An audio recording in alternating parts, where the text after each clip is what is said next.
ಅವಳಿಗೆ ಬಂದು 24 ವರ್ಷ ಸರ್. ಆ ಹುಡುಗಿಗೆ. ನನ್ ಗಂಡನ್ಗೆ 40 ವರ್ಷ. ಹಾ, ನನ್ಗೆ 32 ವರ್ಷ ಸರ್. ನಮ್ ಇಬ್ರಿಗೂ ಒಂದ್ 8 ವರ್ಷ ಗ್ಯಾಪ್. ಬಟ್ ಈಗ ಅವ್ರ ತಂದೆ ಅಥವಾ ಅವ್ರ ತಾಯಿಗೆ ಏನೋ ತಿಳಿಸಿದ್ರಲ್ಲ, ಅದು ಅವ್ರಿಗೆ ಏನ್ ಹೇಳಿದ್ರು ಅಂದ್ರೆ, ನಿಮ್ ಹುಡುಗ ಬೇಡ ನಮ್ಗೆ.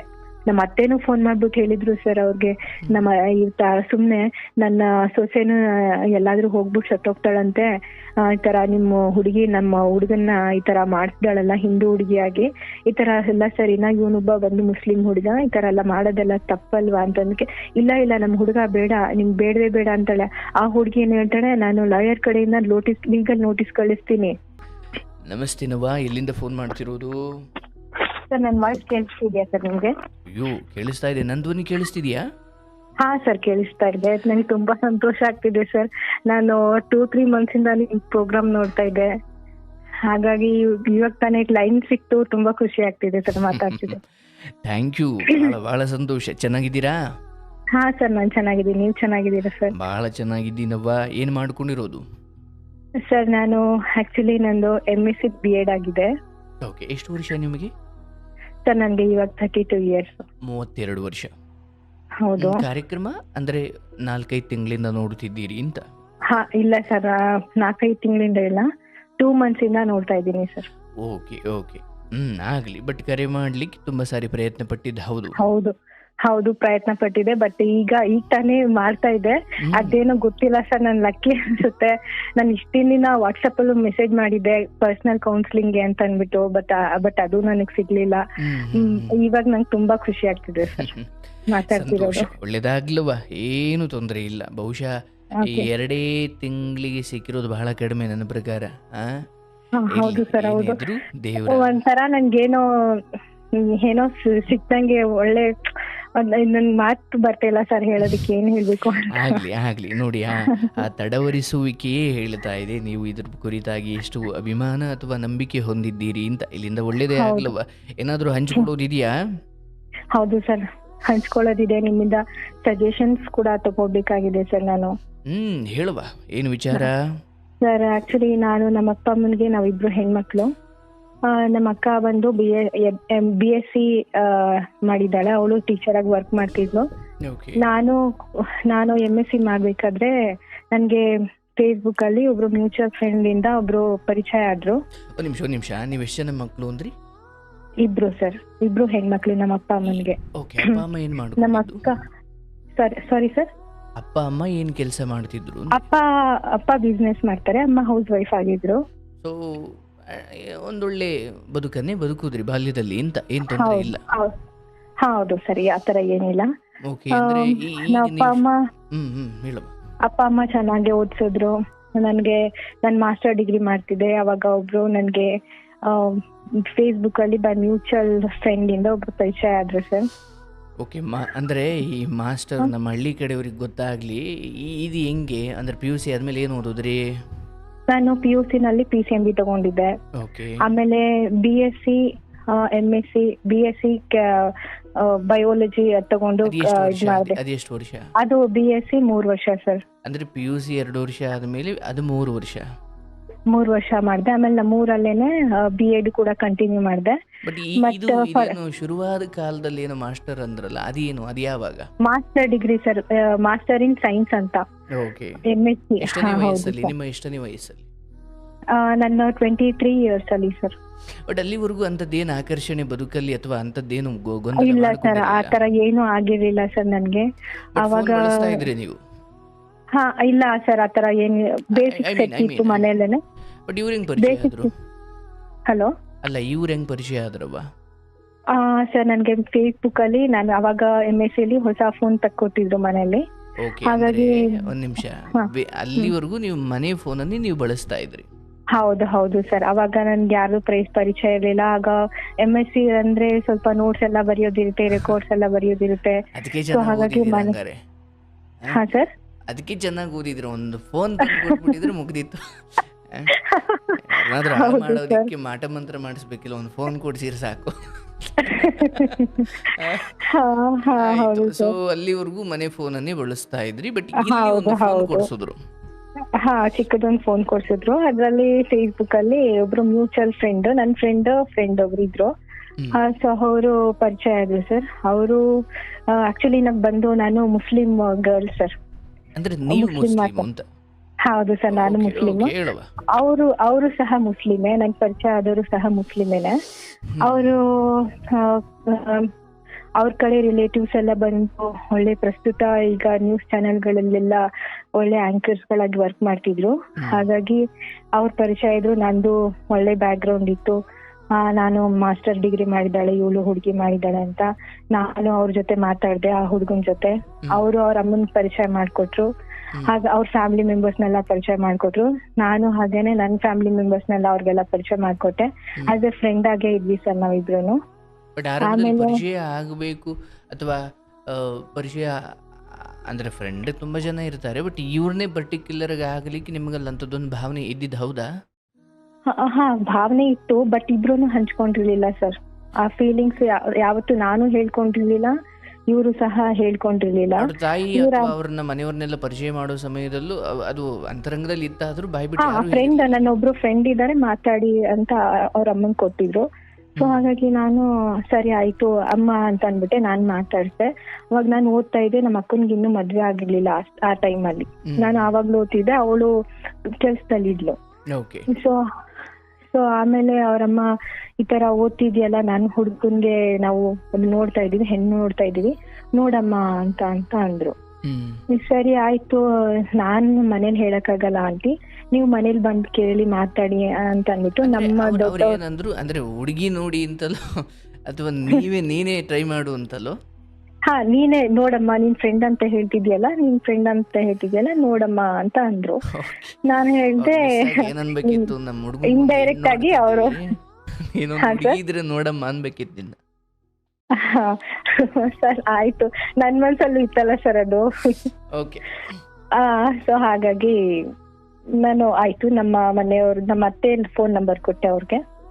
ಅವರು ನಮ್ಮ ಅತ್ತೆ ಜೊತೆ ಮಾತಾಡಿ ಈ ತರ ನಾವು ಒಳ್ಳೆ ಫ್ಯಾಮಿಲಿ ಬ್ಯಾಕ್ ಗ್ರೌಂಡ್, ನಿಮ್ ಹುಡುಗಿನೂ ಚೆನ್ನಾಗಿ ಗೊತ್ತಿದ್ದಾಳೆ, ಅವಳು ಓದಿದ್ ಮುಗಿದ್ಮೇಲೆ ನಾವೊಂದು ಎಂಗೇಜ್ಮೆಂಟ್ ಮಾಡ್ಕೊತೀವಿ. ಸರಿ ಆಯ್ತು ಅಂತ ಅಂದ್ಬಿಟ್ಟು ಹೇಳಿದ್ರು ಸರ್. ಆಮೇಲೆ ಎಂಗೇಜ್ಮೆಂಟ್ ಅವ್ರ ಮನೆ ಕಡೆಯವರು ಬಂದ್ರು, ನಮ್ಮ ಮನೆ ಕಡೆಯವರು ಹೋದ್ರು, ಇಬ್ರು ಕಡೆಯನ್ನು ಮಾತುಕತೆ ಆಯ್ತು. ಸೊ ಮದ್ವೆ ಆಯ್ತು ಸರ್ ನಮ್ಮಿಬ್ರದ್ದು. ಮದ್ವೆ ಆಗಿ ಇವಾಗ 6 ವರ್ಷ ನಡೀತಾ ಇದೆ. ನನಗೆ ಒಬ್ಳು 4 ವರ್ಷದ ಮಗಳು ಇದ್ದಾಳೆ. ನಾನು ಲೆಕ್ಚರರ್ ಆಗಿ ವರ್ಕ್ ಮಾಡ್ತಾ ಇದ್ದೀನಿ. ಸೊ ಇವಾಗ ಪ್ರಾಬ್ಲಮ್ ಏನ್ ಬಂದಿರೋದು ಅಂದ್ರೆ, ಸೊ ಲಾಸ್ಟ್ 6 months ಇಂದ ಸರ್ ಒಂಥರ ಬೇರೆ ತರ ಬಿಹೇವ್ ಮಾಡೋದು, ನನಗ್ ಸೇರ್ಸ್ಕೊಳ್ದೆ ಇರೋದು, ಮತ್ತೆ ಅವಾಯ್ಡ್ ಮಾಡೋದು ಎಲ್ಲ ಮಾಡ್ತಿದ್ರು. ನಾನು ಏಂತಕ್ಕೆ ಈ ತರ ಇವರೆಲ್ಲ ಮಾಡ್ತಿದ್ದಾರೆ ಅಂತ ಅಂದ್ಬಿಟ್ಟು ನಾನು ಅವ್ರ ಅಮ್ಮನ್ಗೆ ಹೇಳ್ದೆ, ನೋಡಿ ಅಮ್ಮ ಈ ತರ ಎಲ್ಲ ಮಾಡ್ತಿದ್ದಾರೆ, ನಂಗೆ ತುಂಬಾ ಅವಾಯ್ಡ್ ಮಾಡ್ತಿದ್ದಾರೆ ಅಂತ. ಅದಕ್ಕಿಂತ ಮುಂಚೆ ಸರ್ ನಮ್ಮಿಬ್ರದ್ದು ಜಗಳ ಆಗ್ತಿತ್ತು. ಜಗಳ ಮೀನ್ಸ್ ನಮ್ಮ ಅಕ್ಕನ್ಗೆ ನಾನು ಇವ್ರು ಏನೇನು ಸಣ್ಣ ಪುಟ್ಟ ಏನೇನು ಹೇಳ್ತಾ ಇದ್ರು ಅದನ್ನೆಲ್ಲ ಹೋಗ್ಬಿಟ್ಟು ನಮ್ಮ ಅಕ್ಕನ ಹತ್ರ ಹೇಳ್ತಾ ಇದ್ದೆ, ಇವ್ರ ಈ ತರ ಎಲ್ಲ ಮಾಡ್ತಾರೆ ಅಂತ. ಇವ್ರ ಏನ್ ಮಾಡ್ಬಿಟ್ಟಿದ್ದಾರೆ, ನನ್ ಫೋನ್ ನ ರೆಕಾರ್ಡ್ ಮಾಡಿ ಅದನ್ನೆಲ್ಲ ಕೇಳಿಸ್ಕೊಂಡ್ಬಿಟ್ಟಿದ್ದಾರೆ. ನಾನು ನಮ್ಮ ಅಕ್ಕನ್ಗೆ ಏನೇನ್ ಹೇಳ್ತೀನೋ ಅದನ್ನೆಲ್ಲಾನು. ಅಂದ್ರೆ ನಿಮ್ ಗಂಡನ ಕುರಿತೇ ನಿಮ್ಮ ಅಕ್ಕನ ಹತ್ರ ಮಾತಾಡ್ತಿದ್ದು ನಾನು ಎಲ್ಲ. ಹೇಳ್ತಿದ್ರಿ ನೀವು? ಅದೇ ಸರ್, ಸಣ್ಣ ಪುಟ್ಟ ವಿಷಯ ಇವ್ರ ಅಮ್ಮನ್ಗೆಲ್ಲಾನು ಹೋಗ್ಬಿಟ್ಟು ಪ್ರತಿಯೊಂದು ವಿಷಯನೂ ಇವ್ರ ಅಮ್ಮನ ಹತ್ರ ಹೇಳ್ತಾರೆ. ಅವರು ಅಲ್ಲಿಂದ ಜಗಳ ಮಾಡೋದು, ಕೊಂಕ್ ಮಾತಾಡೋದು, ಈ ತರ ಎಲ್ಲ ಮದುವೆ ಆದ್ಮೇಲೆ ಸಪರೇಟ್ ಇದ್ರಾ? ಹೌದು ಸರ್, ನಾನು ವರ್ಕ್ ಮಾಡ್ತಿದ್ದೆ, ಇವರು ಕೂಡ ಬೆಂಗಳೂರಲ್ಲೇ ವರ್ಕ್ ಮಾಡ್ತಿದ್ದು. ಸೊ ಹಾಗಾಗಿ ನಾವು ಇಬ್ರು ಮದ್ವೆ ಆದ 8 ದಿವಸಕ್ಕೇನೆ ನಮ್ದ್ರಲ್ಲಿ ಒಂದು ಸಂಪ್ರದಾಯ ಇದೆ ಸರ್, ಹೆಣ್ಣಿನ ಕಡೆಯಿಂದಾನೆ ಎಲ್ಲಾನು ಕೊಡ್ತಾರೆ. ಹೌದು, ಎಲ್ಲಾನು ಅಂದ್ರೆ ಮಂಚ, ಬೀರು, ಮತ್ತೆ ಬಟ್ಟೆಗಳು ಎಲ್ಲ, ಮನೆಗೆ ಏನೇನು ವಸ್ತು ಬೇಕೋ ಅದನ್ನೆಲ್ಲ ಕೊಡ್ತಾರೆ. ಸೊ ಇವ್ರೇನೆ ಒಂದು 1 BHK ತರ ಒಂದು ಮನೆ ಮಾಡಿದ್ರು. ಅಲ್ಲ, ಮನೇನು ಅವರೇ ಮಾಡ್ಕೊಡ್ತಾರ? ಇಲ್ಲ ನಾವು ಮಾಡಿಲ್ಲ, ಇವರೇ ಮಾಡಿದ್ರು, ನಮ್ಮ ಹಸ್ಬೆಂಡೇ ಮಾಡಿದ್ರು ಮನೆ ಮಾತ್ರ. ನಿಮ್ದು ಅದರಲ್ಲಿರೋ ಮೆಟೀರಿಯಲ್ಸ್ ಎಲ್ಲ ನಮ್ದು. ಆ ತರ ಎಲ್ಲ ನೋಡಿ ಒಂದು ಅರೇಂಜ್ಮೆಂಟ್ ಮಾಡಿ ನಾವಿಬ್ರು ಕೆಲ್ಸಕ್ಕೆ ಹೋಗ್ತಾ ಇದ್ವಿ. 1 ನಿಮಿಷ ಅಂದ್ರೆ ಸುಮ್ಮನೆ ಜ್ಞಾನಕ್ಕೆ ಕೇಳ್ತೀನಿ, ಅದು ಏನು ಪ್ರೀತಿಗೋ ಅಥವಾ ಅದು ಸಂಪ್ರದಾಯವೋ, ಅದು ಕೊಡ್ಲೇಬೇಕು ಅನ್ನೋದು, ಅಥವಾ ನಿಮ್ಮ ಮನೇಲಿ ಮಾತ್ರ ಪ್ರೀತಿ ಕೊಟ್ಟಿದ್ದು? ಇಲ್ಲ ಸರ್, ಆ ತರ ಸಂಪ್ರದಾಯ ಸರ್, ಅದು ಕೊಡ್ತಾರೆ, ಆ ತರ ಏನಿಲ್ಲ. ಪ್ರೀತಿಯಿಂದಾನು ಕೊಡ್ಬೋದು. ಅವ್ರು ಏನು ಯಾವತ್ತೂ ನಮ್ಗೆ ಡೌರಿ ಕೊಡಿ ಅಂತಾನು ಕೇಳಿಲ್ಲ.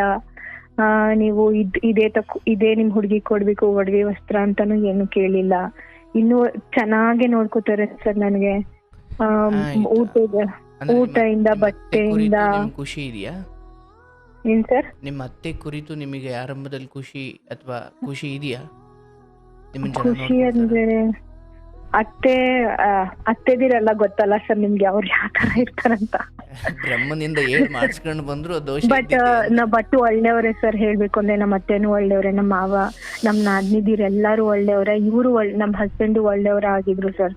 ಬಟ್ ಇದ್ ಮಧ್ಯ ಏನಾಯ್ತು ಅಂದ್ರೆ ಸ್ವಲ್ಪ ಫ್ಯಾಮಿಲಿ ಇಶ್ಯೂಸ್ ಇಂದಾಗಿ ಇವರು ನನ್ನ ಫೋನು ತಗೊಂಡು ಹ್ಯಾಕ್ ಮಾಡ್ಕೊಂಡು, ನಾನು ನಮ್ಮ ಅಕ್ಕನ ಜೊತೆ ನಮ್ಮ ಫ್ಯಾಮಿಲಿ ಮೆಂಬರ್ಸ್ ಜೊತೆ ಇವ್ರ ಫ್ಯಾಮಿಲಿ ಇದೆಲ್ಲ ಸ್ವಲ್ಪ ಹೋಗ್ಬಿಟ್ಟು ಡಿಸ್ಕಸ್ ಮಾಡ್ತಿದ್ನಲ್ಲ, ಈ ತರ ಎಲ್ಲ ಮಾಡ್ತಾರೆ ಹಿಂಗ್ ಮಾಡ್ತಾರೆ ಅಂತ. ಅದನ್ನೆಲ್ಲ ಹೋಗ್ಬಿಟ್ಟು ನಾನು ಹೇಳಿದ್ನಲ್ಲ, ಇವ್ರು ಅದನ್ನೇ ಮನ್ಸಲ್ಲಿ ಇಟ್ಕೊಂಡು ನನ್ನ ಬಗ್ಗೆ ಹೋಗ್ಬಿಟ್ಟು ಎಲ್ಲಾರ ಹತ್ರ ಹೇಳಿದ್ಯಲ್ಲ ನೀನು, ಈ ತರ ಎಲ್ಲ ಮಾಡೋದ್ ಸರಿನಾ ಅಂತ ಅಂದ್ಬಿಟ್ಟು ಒಂದು ಗೆಟ್ ಟುಗೆದರ್ ಮಾಡ್ಸಿದ್ರು. ಈ ತರ ನಿಮ್ ಮಗಳು ನನ್ನ ಬಗ್ಗೆ ಎಲ್ಲ ಹೇಳ್ತಿದ್ದಾಳಲ್ಲ ಹೋಗ್ಬಿಟ್ಟು ಮನೇಲಿ, ಇದೆಲ್ಲ ಸರಿನಾ ಅಂತ. ಆಯ್ತು, ನಮ್ಮ ಮನೆಯವ್ರು ಬಂದ್ ಹೇಳಿದ್ರು, ಇಲ್ಲ ನಮ್ ಹುಡುಗಿ ಮಾಡಿದ್ದು ತಪ್ಪು, ಇನ್ಮೇಲೆ ನಮ್ ಹುಡುಗಿ ಆ ತರ ಮಾಡಲ್ಲ ಬಿಡಿ ಅಂತ ಅಂದ್ಬಿಟ್ಟು ಅದನ್ನೆಲ್ಲ ಸಾರ್ಟ್ ಔಟ್ ಮಾಡಿದ್ರು. ಬಟ್ ನಾವ್ ಇವ್ರಿಗೆ ಏನಂದ್ರೆ ನಮ್ಮ ಅಕ್ಕನ್ ಕಂಡ್ರೆ ಆಗಲ್ಲ. ಯಾರಿಗೆ? ನಮ್ಮ ಹಸ್ಬೆಂಡ್ಗೆ. ಯಾಕೆ? ಈ ತರ ಅದೇ ನನ್ ಬಗ್ಗೆ ಅವ್ರ ಹತ್ರ ಹತ್ರ ಮಾತಾಡ್ರೋ ಆಡಿಯೋ ಅಥವಾ ಅದು ಸಾಕ್ಷಿ ಗೊತ್ತಲ್ವಾ, ಹಾಗಾಗಿ. ಹೌದು ಆ ಸಾಕ್ಷಿ ಗೊತ್ತು. ಅದಕ್ಕೋಸ್ಕರ ಇವರು ನಮ್ಮ ಅಕ್ಕನ ಕಂಡ್ರೆ ಆಗಲ್ಲ. ಮೊನ್ನೆ ಲಾಸ್ಟ್ ಜನವರಿ ಅಲ್ಲ, ನವೆಂಬರ್ ಅಲ್ಲಿ ನಮ್ಮ ಅತ್ತೆ ನಮ್ಮ ಮನೆಗ್ ಬಂದಿದ್ರು, ಅವ್ರಿಗೆ ಹುಷಾರಿಲ್ಲ ಅಂತ. ಅವಾಗ ಹೀಗೆ ಮಾತಲ್ಲಿ ನಮ್ಮ ಅಕ್ಕನ ಹೆಸರು ಬಂತು. ಅವಾಗ ಅವರು ನನ್ನ ಹೆಸರು ಕೇಳಿದ್ರೆ ನನ್ಗಾಗಲ್ಲ, ದಯವಿಟ್ಟು ಅದನ್ನ ಹೇಳ್ಬೇಡ ಅಂತ ಅಂದ್ರು. ಅದಕ್ಕೆ ನಾನು ನನ್ಗೆ ಅವ್ರ ಹೆಸರು ಬಂತು. ಅದಕ್ಕೆ ಅವ್ರ ಅಮ್ಮನ್ಗೆ ಹೇಳಿದ್ರು, ಅಮ್ಮ ಹೆಸರನ್ನ ಮಾತ್ರ ತಗೊಂಬೇಡಿ ನನ್ ಮುಂದೆ, ನನ್ನ ಹೆಸರು ಕಂಡ್ರೆ ಆಗಲ್ಲ ಅಂದ್ರು. ಅದಕ್ಕೆ ನಾನು ಅಂದೆ, ಆ ಮಾತೆಲ್ಲ ಆಗಿ 3 ವರ್ಷ ಆಯ್ತು, ನೀವ್ ಯಾಕೆ ಅದನ್ನೇ ಹಿಡ್ಕೊಂಡು ಮತ್ತೆ ಅದನ್ನೇ ರಾಮಾಯಣ ಮಾಡ್ತಿದ್ದೀರಾ, ಬಿಟ್ಟಾಕಿ ಅಂತ ಅಂದೆ. ಅವತ್ತಿಂದ ಮತ್ತೆ ಏನ್ ಗೊತ್ತಾ ಸರ್, ಮದ್ವೆ ಆಗಿದ್ದು 6 ಮಂತ್ಗೆನೆ ಇವ್ರು ಆಫೀಸಲ್ಲಿ ಒಬ್ಳು ಹುಡುಗಿ ಇದ್ಲು, ಹಿಂದೂ ಹುಡುಗಿ ಅವಳ ಜೊತೆ ಮಾತಾಡೋದು, ದಿನ ಇಡೀ ಮಾತಾಡೋದು, ಅದ ಮೆಸೇಜಸ್ ಕಾಲ್ಸ್ ಎಲ್ಲ ಇತ್ತು. ಅದನ್ನ ನಾನು ನೋಡ್ಬಿಟ್ಟು ನಮ್ಮ ಅತ್ತೆಗೆ ಹೇಳಿದ್ದೆ, ಅತ್ತೆ ನೋಡಿ ಇವರೆಲ್ಲ ಈ ತರ ಎಲ್ಲ ಮಾಡ್ತಿದ್ದಾರೆ ಅಂತ. ಆಮೇಲೆ ನಮ್ಮ ಅತ್ತೆ ಅದನ್ನೆಲ್ಲ ಈ ತರ ಎಲ್ಲ ಮಾಡ್ಬಾರ್ದು ಕಣಪ್ಪ ಬಿಡು. ಮೆಸೇಜ್ ಹೆಂಗ್ ಸಿಕ್ತು? ಅವ್ರ ಫೋನಲ್ಲೇ ಸಿಕ್ತು ಸರ್ ನನ್ಗೆ.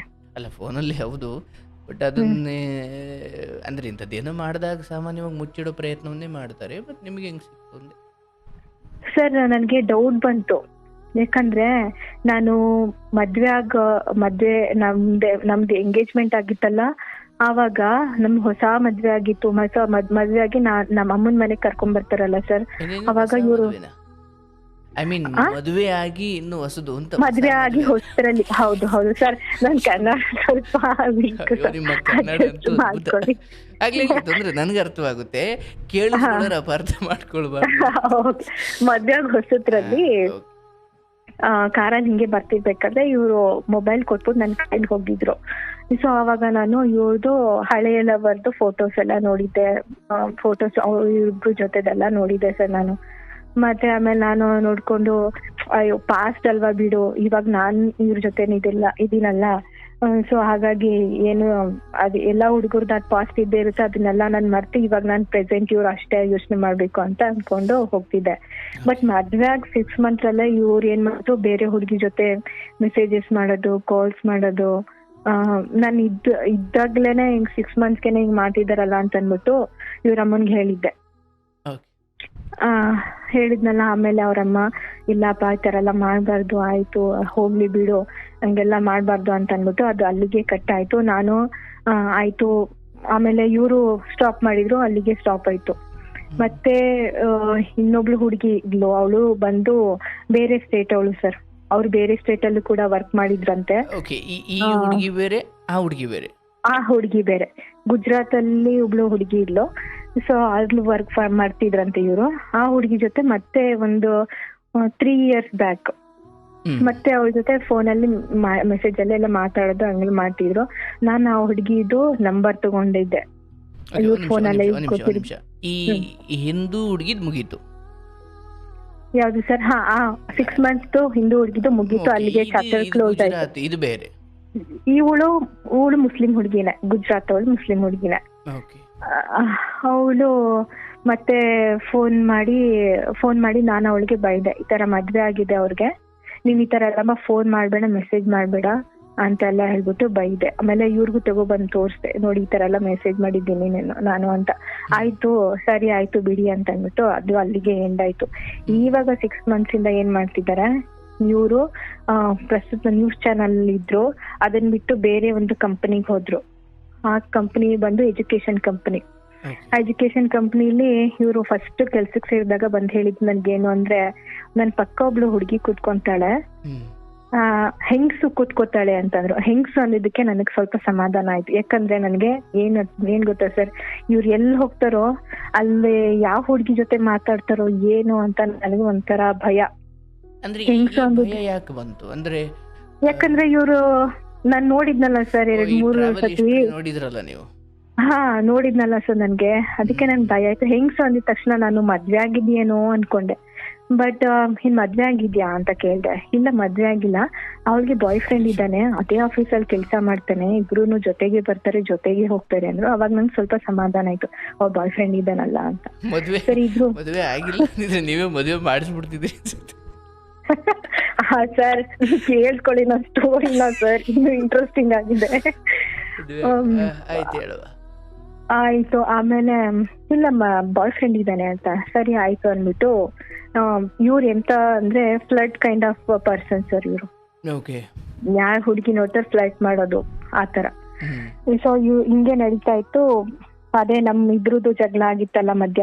ನಾನು ಹೇಳ್ದೆ, ಬರೀ ಮದ್ವೆ ಆಗಿದ್ದ 6 ತಿಂಗಳಿಗೆ ನೀವು ಆ ಬೇರೆ ಹುಡುಗಿನ ಇಟ್ಕೊಂಡಿದ್ರಲ್ಲ, ಬರೀ ಇದೇನಾ ನಿಮ್ದು ಅಂತ ಅಂದ. ಅದಕ್ಕೆ ಯಾವಾಗ್ಲೂ ನೀನ್ ನನ್ ಮೇಲೆ ಅನುಮಾನ ಪಡ್ತೀಯಾ, ಈ ಸತಿ ನಾನ್ ನಿನ್ಗ್ ಮಾಡೇ ತೋರಿಸ್ತೀನಿ ನೋಡು ಅಂತ ಅಂದ್ರು ಇವ್ರ ಅಮ್ಮನ್ ಮುಂದೆ. ಆ ಜಗಳದಲ್ಲಿ ಮೊನ್ನೆ ಆಯ್ತು ಅಂತ ಹೇಳಿದ್ನಲ್ಲ ಜಗಳ, ಆ ಜಗಳದಲ್ಲಿ ಹೇಳಿದ್ರು, 6 ತಿಂಗಳಿಂದ ಹಿಂಗೆ ಮಾಡ್ತಿದ್ದೀರಲ್ಲ ನೀವು ಅಂತ ಅನ್ಬಿಟ್ಟು ಹೇಳ್ದೆ.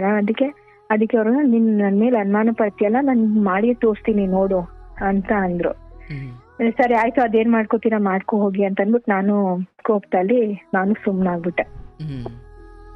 ಆಮೇಲಿಂದ ಸ್ಟಾರ್ಟ್ ಆಯ್ತು. ಇವರು ಹೊಸ ಕಂಪನಿ ಸ್ಟಾರ್ಟ್ ಮಾಡಿದ್ರು, ಮನೆ ಹತ್ರನೇ ಇತ್ತು.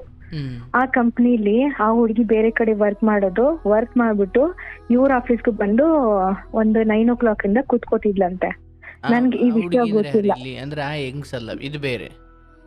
ಇದೇ ಹುಡುಗಿ ಸರ್, ಇದು ಆಫೀಸಲ್ಲಿ ಇದ್ಲಲ್ಲ ಈ ಬಾಯ್ ಫ್ರೆಂಡ್. ಹೆಂಗ್ಸು ಅಂತ ಅಂದ್ರಲ್ಲ, ಬಾಯ್ ಫ್ರೆಂಡ್ ಇದ್ದಾನೆ ಅಂತ ಎಲ್ಲ ಹೇಳ್ತಿದ್ರಲ್ಲ,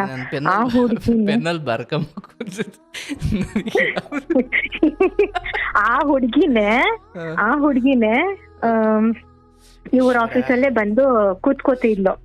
ನನ್ಗೆ ಗೊತ್ತಿಲ್ಲ ಈ ವಿಷಯ, ಇಷ್ಟೆಲ್ಲ ನಡೀತಾ ಇದೆ ಅಂತ. ಮತ್ತೆ ಇವಳ್ದು ಕಾಲ್ ಮೆಸೇಜಸ್ ಎಲ್ಲ ಸ್ಟಾರ್ಟ್ ಆಯ್ತು. ನಾನು 2-3 ಸತಿ ಫೋನಲ್ಲಿ ನೋಡಿದೆ, ಮೆಸೇಜಸ್ ಎಲ್ಲ ಕಾಲ್ಸ್ ಎಲ್ಲ ಬರ್ತಿರೋದನ್ನ ನಾನು ಕೇಳ್ದೆ. ಯಾಕೆ ಇವಳು ಕೆಲಸ ಬಿಟ್ಟಿದ್ಮೇಲೆ, ಬೇರೆ ಕಡೆನೂ ನೀವು ಕಂಪ್ನಿಗೆ ಸೇರಿದ್ಮೇಲೆ ಯಾಕೆ ಇವಳು ಇಷ್ಟೊಂದು ಕಾಲ್ ಮೆಸೇಜಸ್ ಎಲ್ಲ ಮಾಡ್ತಿದ್ದಾಳೆ ಅಂತ. ಅದಕ್ಕೆ ಅಂದ್ರು ಇವರು, ಇಲ್ಲಮ್ಮ ಅವ್ರ ಬಾಯ್ ಫ್ರೆಂಡ್ ಇದ್ದಾರೆ ಗೊತ್ತಲ್ವಾ, ತಗೋ ಫೋನ್ ನಂಬರ್ ಬೇಕಾದ್ರೆ ಮಾತಾಡು ಅಂತಂದ್ರು. ನನಗ್ ಬೇಡ ಬಿಡಿ ಆ ವಿಷಯ ಅಂತ ಅಂದ್ಬಿಟ್ಟು ನಾನು ಸುಮ್ಮನಾದೆ. ಅವಳು ಟೆಂಪಲ್ಗೆ ಹೋದ್ರು, ಒಂದು ಸ್ಯಾರೀಸ್ ಉಟ್ಕೊಂಡ್ರು, ಒಂದು ಕ್ಯಾಶುವಲ್ ಡ್ರೆಸ್ ಉಟ್ಕೊಂಡ್ರು, ಎಲ್ಲ ಫೋಟೋಸ್ನೆಲ್ಲ ಕಳ್ಸೋದು ನಾನೆಲ್ಲ ನೋಡ್ತಾ ಇದ್ದೆ. ಬಟ್ ಅವರು ಮುಸ್ಲಿಂ ರೈಟ್? ಇಲ್ಲ, ಹಿಂದೂ ಆ ಹುಡುಗಿ.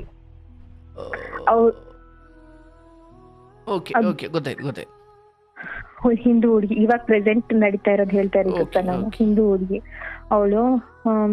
ಆಮೇಲೆ ನನ್ಗೆ ಸ್ವಲ್ಪ ಮನೆಗೆಲ್ಲ ಲೇಟ್ ಬರೋದು, ರಾತ್ರಿ 3 ಗಂಟೆಗೆ, ರಾತ್ರಿ 4 ಗಂಟೆಗೆ. ನಾನು ಡ್ಯೂಟಿಗೆ ಹೋಗೋಳು. ನಾನು ಅಷ್ಟೊತ್ತಿವರೆಗೂ ಕಾಯ್ತಾ ಇರ್ಲಿಲ್ಲ, ಮಲ್ಕೋತಾ ಇದ್ದೆ. ನಿದ್ದೆ ಎಚ್ಚರ ಆದ ತಕ್ಷಣ ಮತ್ತೆ ಕಾಲ್ ಮಾಡ್ತಿದ್ದೆ. ನಾನು ಇವಾಗ್ಲೂ ವರ್ಕಿಂಗ್ ಸರ್ ಇರೋದು. ಮನೆ ಕೆಲಸ ಮಾಡ್ತಾನೆ ನೀವು ಗಂಡ ಹೋದಂಗ ನೀವು ಕೂಡ ದುಡಿಮೆ ಮಾಡ್ತಾ ಇದ್ರಿ? ಹೌದು ಸರ್, ಇಬ್ರು ಡ್ಯೂಟಿಗೆ ಹೋಗ್ತೀನಿ. ನನ್ನ ಮಗಳಿಗೂ ಸ್ಕೂಲ್ಗೆ ಹಾಕಿದೀನಿ, ಅವಳು ಪ್ರೀ ನರ್ಸರಿಲಿ ಓದ್ತಾ ಇದ್ದಾಳೆ. ಅವಳನ್ನು ಪಿಕ್ ಮಾಡ್ಕೊತೀನಿ. ಹಿಂಗೆ ಮಾಡ್ತಿದ್ದೆ ಸರ್. ಜನವರಿಯಿಂದ ಇವ್ರ ಬಿಹೇವಿಯರ್ ಸ್ವಲ್ಪ ಚೇಂಜ್ ಆಯ್ತು. ಯಾವಾಗ ಜಗಳ ಆಯ್ತು, ಬಿಹೇವಿಯರ್ ಅದೇ ಹೇಳಿದ್ನಲ್ಲ, ಮಾಡಿ ತೋರಿಸ್ತೀನಿ ನಿನಗೆ ಅಂತ, ಅವಾಗಿಂದ ಇವ್ರ ಬಿಹೇವಿಯರ್ ಚೇಂಜ್ ಆಯ್ತು. 3 ಗಂಟೆ ಆದ್ರೂ ಬರಲ್ಲ, ಬೆಳಿಗ್ಗೆ 4 ಗಂಟೆ ಆದ್ರೂ ಬರಲ್ಲ. ಯಾಕೆ ಇವ್ರು ಹಿಂಗ್ ಮಾಡ್ತೀರಾ, ನನ್ ಏನೇನ್ ಮಾಡಿದ್ರು ನನಗ್ ತಳ್ಳೋರು. ನನ್ನ ಹತ್ರ ಬರ್ಬೇಡ, ನನ್ನಿಂದ ದೂರ ಹೋಗು. ಯಾಕೆ ಈ ತರ ಮಾಡ್ತಿದ್ದೀರಲ್ಲ ನೀವು? ಯಾಕಂದ್ರೆ ನಾವ್ ಎಷ್ಟೇ ದೊಡ್ಡ ಜಗಳ ಆಡಿದ್ರು 2 ಡೇಸ್ಗೆ ನಾನು ಹಿಂದೆ ಬರೋರು. ಇವಾಗ ಯಾಕೆ ಇವ್ರು ಹೀಗ್ ಮಾಡ್ತಿದ್ದಾರೆ ಅಂತ ನನಗೆ ಅರ್ಥನೇ ಆಗ್ಲಿಲ್ಲ ಸರ್.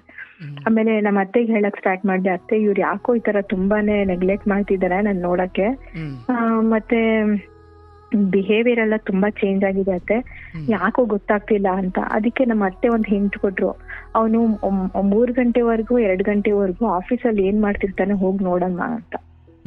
ಯಾಕಂದ್ರೆ ಆಫೀಸಲ್ಲಿ 2-3 ಜನ ಹುಡುಗರು ಅಷ್ಟೇ ಇದ್ದಿದ್ದು. ಆ ಹುಡುಗರು ಬಂದು ಬೇರೆ ಸ್ಟೇಟ್ ಅವ್ರಿಗೆ ಆಲ್ರೆಡಿ ರಜಾ ಕೊಟ್ಬಿಟ್ಟು ಇವ್ರು ಕಳ್ಸ್ಬಿಟ್ಟಿದ್ದಾರೆ. ಆ ಆಫೀಸಲ್ಲಿ ಇವ್ರು ಮತ್ತೆ ಆ ಹುಡುಗಿ ಇಬ್ಬರೇ ಇರ್ತಾ ಇದ್ದಿದ್ದು. ಬೇರೆಯವ್ರ ಆಫೀಸಲ್ಲಿ ಇವ್ರು ಕೆಲಸ ಮಾಡ್ತಾರೆ? ಇಲ್ಲ, ಇವ್ರದೇ ಹೊಸದಾಗಿ ಸ್ಟಾರ್ಟ್ ಮಾಡಿದ್ದು. ಇವಾಗ ಹಾ ಸರ್, ಅದು ಮೀಡಿಯಾನೇನಾ? ಮೀಡಿಯಾನೇ ಸರ್. ಅದನ್ನು not a politics or cinema, it's education, it's kind of entertainment like YouTube channel. ಬೇರೆ ಯೂಟ್ಯೂಬ್ ಅನ್ಕೋಬಹುದು, ಮತ್ತೆ ಬೇರೆದು ಅನ್ಕೋಬಹುದು ಸರ್. ಆ ತರ ಮಾಡಿದ್ರು. ಆ ಹುಡುಗಿ ಬೇರೆ ಕಂಪ್ನಿಲೂ ಕೆಲಸ ಅಲ್ಲೂ ಮಾಡ್ಬಿಟ್ಟು ಇಲ್ಲೂ ಬಂದು 9 ಗಂಟೆವರೆಗೆ ಕುತ್ಕೋತಾ ಇದ್ಲು. ಆಮೇಲೆ ನಮ್ಮ ಅತ್ತೆ ಒಂದ್ ಹಿಂಟ್ ಕೊಟ್ರು, ಏನಂದ್ರೆ ಒಬ್ಳು ಹುಡುಗಿನ ಅವನು ವಿಡಿಯೋ ಕಾಲ್ ಅಲ್ಲಿ ತೋರ್ಸ. ಯಾಕಂದ್ರೆ ನನಗೂ ಫಸ್ಟ್ ಅಲ್ಲಿ ನಮ್ಮ ಅತ್ತೆ ಜೊತೆ ಅದೇ ತರ ಪರಿಚಯ ಮಾಡ್ಸಿದಿದ್ ಇವ್ರು, ನನ್ ಫ್ರೆಂಡು ನೋಡಿ ಅಂತ. ಆ ಹುಡುಗಿಗೂ ಅದೇ ತರ ಪರಿಚಯ ಮಾಡ್ಸಿದಾರಂತೆ ನನ್ ಫ್ರೆಂಡು ನೋಡಿ ಅಂತ ಅನ್ಬಿಟ್ಟು. ಆಮೇಲೆ ಯಾವ ಫ್ರೆಂಡು ಅಂತ ಅನ್ಬಿಟ್ಟು ನನಗೆ ತಲೆ ಕೆಟ್ಟೋಯ್ತು. ಆಮೇಲೆ ಈ ಮೆಸೇಜಸ್ ಕಾಲ್ಸ್ ಎಲ್ಲ ಬರ್ತಿತ್ತಲ್ಲ, ನನಗೆ ಒಂದು ಡೌಟ್, ಅವಳೇನೆ ಇರ್ಬೇಕು ಅಂತ ಅನ್ಬಿಟ್ಟು. ಆಮೇಲೆ ಒಂದಿನ ನಾನು ಮಾರ್ನಿಂಗ್ 5 o'clock ಎದ್ದು ಪ್ರೇಯರ್ ಮಾಡ್ತೀನಿ ಸರ್. ಆಗ ಇವ್ರು ಬ್ಯಾಗ್ ಅಲ್ಲಿ ನೋಡಿದ್ರೆ ಒಂದು ವೇಲ್ ಸಿಕ್ತು ನನ್ಗೆ. ವೇಲ್ ಸಿಕ್ತು. ಆ ವೇಲ್ನ ನಾನು 5 ಗಂಟೆಗೆ ಎಬ್ಬಿಸ್ದೆ ಇವ್ರಿಗೆ, ಯಾವ್ದಿದ್ ವೇಲ್ ನೀವ್ ತಂದಿರೋದು ಅಂತ. ಆವಾಗ ಹೇಳ್ತಾರೆ, ಇದು ಇಲ್ಲ, ಅದು ಬ್ಯಾಂಕ್ ಅಲ್ಲಿ ಯಾರೋ ಹುಡುಗಿ ಆಫೀಸಿಗೆ ಬಂದಿದ್ಲು ಬ್ಯಾಂಕ್ ಕೆಲ್ಸದಿಂದ, ಅವಳು ಹಂಗೆ ಬಿಟ್ಬಿಟ್ಟು ಹೊರಟೋಗಿದ್ದಾಳೆ ಅಂತ ಅಂದ್ರು. ಎಲ್ಲೋ ಕೆಳಗಡೆ ಬಿದ್ದಿತ್ತು, ನಾನು ಎತ್ಕೊಂಡ್ ಬಂದೆ ಅಂದೆ. ನಾನಂದ್ರೆ ಕೆಳಗಡೆ ಬಿದ್ದಿದ್ನ ನೀವ್ಯಾಕೆ ಎತ್ಕೊಂಡ್ ಬರ್ತೀರಾ? ಅಲ್ಲೇ ಬಿಸಾಕ್ ಬರ್ಬೇಕಾಗಿತ್ತಾನೆ, ಅಥವಾ ಅಲ್ಲೇ ಆಫೀಸಲ್ಲಿ ಹತ್ರ ಇಡ್ಬೇಕಾಗಿತ್ತಾನೆ, ಇಲ್ಲಿ ಮನೆವರ್ಗ್ ನೀವ್ ಯಾಕೆ ತಗೊಂಡ್ರಿ ಅಂತ ಅನ್ಬಿಟ್ಟು ನಾನು ಅದನ್ನ ಹರಿದು ಬಿಸಾಕ್ಬಿಟ್ಟೆ ಆ ವೇಲ್ನ. ಆವತ್ತಿಂದ ನನ್ಗೆ ಇನ್ನೂ ಡೌಟ್ ಇದ್ದಿದ್ದು ಸ್ಟಾರ್ಟ್ ಆಯ್ತು ಸರ್. ಆಮೇಲೆ ಒಂದಿನ ನಾನು ಎಲ್ಲೋ ಆಚೆ ಹೋಗ್ತಾ ಇದ್ದೀನಿ, ಮದ್ವೆಗೆ ತುಮಕೂರು ಸೈಡ್ ಹೋಗ್ತಾ ಇದ್ದೀನಿ ಅಂತಂದ್ರು. ಅದಕ್ಕೆ ಸಂಡೇ ಅಲ್ವಾ, ನಾನು ನಮ್ಮ ಮಗಳು ಇಬ್ರು ಬರ್ತೀವಿ, ಯಾಕಂದ್ರೆ ನಮ್ಗೆಲ್ಲೂ ಆಚೆ ಕರ್ಕೊಂಡು ಹೋಗಿಲ್ಲ, ಸಂಡೇ ನಮ್ಗೂ ಮೈಂಡ್ ಫ್ರೆಶ್ ಆಗುತ್ತೆ, ನಾವು ಬರ್ತೀವಿ ನಡೀರಿ ಅಂತಂದ್ರು. ಇಲ್ಲ ಆತರ ಎಲ್ಲ ಕರ್ಕೊಂಡು ಹೋಗಕ್ಕಾಗಲ್ಲ, ನಾವು ಆಲ್ರೆಡಿ ಫಿಕ್ಸ್ ಆಗ್ಬಿಟ್ಟಿದೀವಿ, ಹುಡುಗರೆಲ್ಲ ಸೇರ್ಕೊಂಡು ಹೋಗ್ತಾ ಇರೋದು, ನೀನ್ ಬೇಕಾದ್ರೆ ಬಸ್ಸಲ್ಲಿ ಬಾ ಅಂತ ಅಂದ್ರು. ಅದಕ್ಕೆ ನಾನು ಸರಿ ಆಯ್ತು ಅನ್ಬಿಟ್ಟು ಅವತ್ತು ನಮ್ಮ ಮಾವ ಬಂದಿದ್ರು ನೈಟು. ನನ್ ಮಾವಂಗ್ ಹೇಳ್ದೆ, ಮಾವ ನೋಡಿ ಮಾವ ಇವ್ರು ಎಲ್ಲೋ ಹೋಗ್ತಾ ಇದಾರೆ ಅಂತ. ಅದಕ್ಕೆ ಅವ್ರಂದ್ರು, ಆ ಕುದುರೆ ಅದೇನೋ ನಮ್ ತರ ಹೇಳ್ತಾರೆ ಮಾತು, ಕುದುರೆ ಎಷ್ಟು ದೂರ ಹೋಗುತ್ತೋ ಹೋಗ್ಲಿ ಕೋಣಿಲಿ, ಆಮೇಲೆ ಸುಸ್ತಾದ್ಮೇಲೆ ಅದೇ ಬರುತ್ತೆ, ಸುಮ್ನೆ ಇರು ಅಂತ ಅಂದ್ರು ಅವ್ರು. ಅದಕ್ಕೆ ಬೇರೆ ಎಲ್ಲ ಅರ್ಥವೂ ಇತ್ತು. ಎಲ್ಲಾದ್ರೂ ಹೋಗ್ಲಿ, ಅವ್ನ್ ಕೊನೆಗ್ ಸುಸ್ತಾಗಿ ಬರ್ತಾನೆ ಬಿಡು ಅಂತ ಅಂದ್ರು. ಅದಕ್ಕೆ ನಾನು ನಮ್ಮ ಅತ್ತೆಗೆ ಹೇಳ್ದೆ, ಅತ್ತೆ ಈ ತರ ಅಂತ. ಆಮೇಲೆ ನನ್ಗೆ ಡೌಟ್ ಆಗಿ ಆ ಹುಡುಗಿದು ಹುಡುಗಿದ್ದಾಳಲ್ಲ ಸರ್, ಆ ಹುಡುಗಿದು ಅವ್ರ ಅಪ್ಪ ಅಮ್ಮಂದು ನಂಬರ್ ಇತ್ತು ನನ್ನ ಹತ್ರ. ಅಪ್ಪ ಅಮ್ಮನ ನಂಬರ್ ಇತ್ತು, ಅವಳ ಅಡ್ರೆಸ್ ಇತ್ತು, ಅವಳ ಫೋನ್ ನಂಬರ್ ಎಲ್ಲ ಇತ್ತು. ಆವಾಗ ನಾನು ಡೌಟ್ ಆಗಿ ಅವ್ರ ಅಮ್ಮಂಗ್ ಫೋನ್ ಮಾಡ್ದೆ, ಆ ಹುಡುಗಿ ಅಪ್ಪಂಗೆ ಫೋನ್ ಮಾಡ್ಬಿಟ್ಟು, ನಿಮ್ ಮಗಳು ಎಲ್ಲಿ ಅಂತ ಕೇಳ್ದೆ. ಅವಳು ಆಫೀಸಲ್ಲಿ ಇದ್ದಾಳೆ, ಆಫೀಸ್ಗೆ ಹೋಗಿದ್ದಾಳೆ ಅಂತ ಅಂದ್ರು. ಅದಕ್ಕೆ ಅವತ್ತು ಇದ್ದಿದ್ದು ಸಂಡೇ ಯಾವ್ದು ಆಫೀಸ್ ಇರೋದಲ್ಲ ಆಂಟಿ ಅಂತ ಅಂದೆ. ಅದಕ್ಕೆ ಅವರು ಇಲ್ಲ ಆಫೀಸ್ ಇದೆ, ಆಫೀಸ್ಗೆ ಹೋಗಿದ್ದಾಳೆ ಅಂದ. ಅದಕ್ಕೆ ನಾನು ಗೂಗಲ್ ಅಲ್ಲಿ ಅವ್ರ ಆಫೀಸ್ ನಂಬರ್ನ ಸರ್ಚ್ ಮಾಡಿ, ಅವಳ ಆಫೀಸ್ನ ಸರ್ಚ್ ಮಾಡಿ ಅಲ್ಲೂ ಕೇಳ್ದೆ, ಅವಳು ಬಂದಿದ್ದಾಳ ಅಂತ. ಅದಕ್ಕೆ ಅವರು ಇಲ್ಲಮ್ಮ ಅವಳು ಬಂದಿಲ್ಲ, ಇವತ್ತು ರಜೆ ತಗೊಂಡಿದ್ದಾಳೆ ಅಂತ. ಮತ್ತೆ ಫೋನ್ ಮಾಡ್ದೆ ಅವ್ರಿಗೆ, ನಿಮ್ ಮಗಳು ಆಫೀಸಲ್ಲೂ ಇಲ್ವಂತಲ್ಲ, ನನ್ ಗಂಡನ್ ಜೊತೆ ಸುತ್ತಕ್ ಹೋಗಿದ್ದಾಳೆ ನೋಡಿ ಅಂತ ಡೈರೆಕ್ಟ್ ಆಗಿ ಅವ್ರ ಅಮ್ಮಂಗ್ ಅಂದ್ಬಿಟ್ಟೆ. ಅವ್ರಮ್ಮ ಅವಳಿಗೆ ಫೋನ್ ಮಾಡಿ ನೀನ್ ಎಲ್ಲಿದ್ಯಾ ಅಂತ ಅಂದ್ಬಿಟ್ಟು ಅವಳು ಕೇಳಿದಾರ ಅನ್ಸುತ್ತೆ. ಇವಳು ಏನ್ ಮಾಡಿದ್ದಾಳೆ, ನನ್ನ ಫೋನ್ ನಂಬರ್ ಫೋನ್ ಮಾಡಿದ್ದಾಳೆ. ನೀವ್ ಯಾಕೆ ನಮ್ಮ ಅಮ್ಮನ್ಗೆ ನನ್ನ ಹೆಸರು ತಗೊಂಡೇ ಮಾತಾಡ್ಲು, ಅಯ್ಯೋ ನೀವು ಇವ್ರ ವೈಫ್ ಅಲ್ವಾ, ನೀವ್ ಯಾಕೆ ನಮ್ಮ ಅಪ್ಪ ಅಮ್ಮಂಗ್ ಫೋನ್ ಮಾಡಿದ್ದು, ಡೈರೆಕ್ಟ್ ಆಗಿ ನನ್ಗೆ ಫೋನ್ ಮಾಡ್ಬೋದಿತ್ತಲ್ಲ ಹಂಗೆ ಅಂತ. ಅದಕ್ಕಿಂತ ಮುಂಚೆ ನಾನು 2-3 ಸತಿ ಫೇಕ್ ನಂಬರ್ನ ಯೂಸ್ ಮಾಡ್ಕೊಂಡು ಅವಳನ್ನ ಚೆನ್ನಾಗಿ ಬೈದಿದ್ದೆ. ಆಮೇಲೆ ಫೇಕ್ ನಂಬರ್ ಇಂದ ಕಾಲ್ ಮಾಡಿದ್ದೆಲ್ಲ ನೀವೇನಾ ಅಂತ ಅಂದ್ಲು. ಹೌದು ನಾನೇನೆ. ನನ್ ಗಂಡನ್ಗೆ ಯಾಕೆ ನೀನ್ ಮೆಸೇಜ್ ಮಾಡೋದು, ನನ್ ಗಂಡನ್ಗೆ ಯಾಕೆ ನೀನ್ ಕಾಲ್ ಮಾಡೋದು ಅಂತ ಅಂದ್ಬಿಟ್ಟು ಕೇಳ್ದೆ. ಅಯ್ಯೋ ಇಲ್ಲಪ್ಪ ನಾವಿಬ್ರು ಜಸ್ಟ್ ಫ್ರೆಂಡ್ಸು ಅಷ್ಟೇನೆ, ಹಂಗೆ ಹಿಂಗೆ ಅಂತ ಅಂದ್ಲು. ಸರಿ ಆಯ್ತು ಫ್ರೆಂಡ್ಸ್ ಅಲ್ವಾ, ಆಯ್ತು ಬಿಟ್ಬಿಡು ಇಲ್ಲಿಗೆನೆ, ನನ್ಗೆ ತೊಂದ್ರೆ ಆಗ್ತಿದೆ, ನಿನ್ ಫ್ರೆಂಡ್ ಆಗಿರೋದು ನನ್ ಗಂಡನ ಜೊತೆ ನನ್ಗೆ ತೊಂದ್ರೆ ಆಗ್ತಿದೆ, ದಯವಿಟ್ಟು ಇಲ್ಲಿಗೆ ಮುಗ್ಸಮ್ಮ ಅಂತ ಅಂದ್ಬಿಟ್ಟು ಹೇಳ್ದೆ. ಸರಿ ಆಯ್ತು ಅಂದ್ಬಿಟ್ಟು ಹೇಳಿದ್ನು. ಆಮೇಲೆ ನಮ್ ಗಂಡ ನಮ್ಮ ಅತ್ತನ ಈ ವಿಷಯನ ಇಲ್ಲಿಗೆ ಮುಗ್ಸು ಅಂತ ಹೇಳಿದ್ನಲ್ಲ, ಅವಾಗ ಅವಳು ಏನ್ ಮಾಡಿದ್ದಾಳೆ, ನಮ್ಮ ಹಸ್ಬೆಂಡ್ ಜೊತೆ ಸೇರ್ಕೊಂಡು ನಮ್ಮ ಅತ್ತೆಗ್ ಫೋನ್ ಮಾಡಿದ್ದಾಳೆ. ನಾನ್ ಹೇಳಿದೆ ನಮ್ಮ ಅತ್ತೆ ತುಂಬಾ ಒಳ್ಳೆಯವರು, ನಮ್ಮ ಅತ್ತೆನೆ ಒಂದ್ ನನ್ಗೆ ಹಿಂಟ್ ಕೊಟ್ಟಿದ್ದು ನಿನ್ ಜೊತೆ ಇದಾರೆ ಅಂತ, ನಿನ್ ವಿಡಿಯೋ ಕಾಲ್ ಎಲ್ಲ ಮಾಡಿ ತೋರ್ಸಿದಾರಂತಲ್ಲ ಅಂತ ಅಂದ್ಬಿಟ್ಟು ಹೇಳಿದೆ. ಅದಕ್ಕೆ ಅವಳು ನಮ್ಮ ಅತ್ತೆ ನೀನ್ ಯಾಕೆ ನನ್ನ ಹೆಸರು ತಗೊಳಕ್ ಹೋದೆ, ನನ್ನ ಹೆಸರು ತಗೊಂಬಾರ್ದಿತ್ತು ಅಂತ ನಮ್ಮ ಅತ್ತೆ ಅಂದ್ರು. ಆಮೇಲೆ ನನ್ಗೆ ನಮ್ಮ ಹಸ್ಬೆಂಡ್ ಬೈಯಕ್ ಸ್ಟಾರ್ಟ್ ಮಾಡಿದ್ರು, ಅಲ್ಲೇ ಅವಳ ಜೊತೆನೆ ಫೋನಲ್ಲಿ ಇದ್ರು, ಬೈಯಕ್ ಸ್ಟಾರ್ಟ್ ಮಾಡಿದ್ರು. ಆಯ್ತು ನೀನ್ ಬಾ ಮನೆಗೆ ಅನ್ಬಿಟ್ಟು ನಾನು ಫೋನ್ ಮಾಡ್ಬಿಟ್ಟು ಬೈದ್ಬಿಟ್ಟು ಇಟ್ಬಿಟ್ಟೆ ಫೋನ್.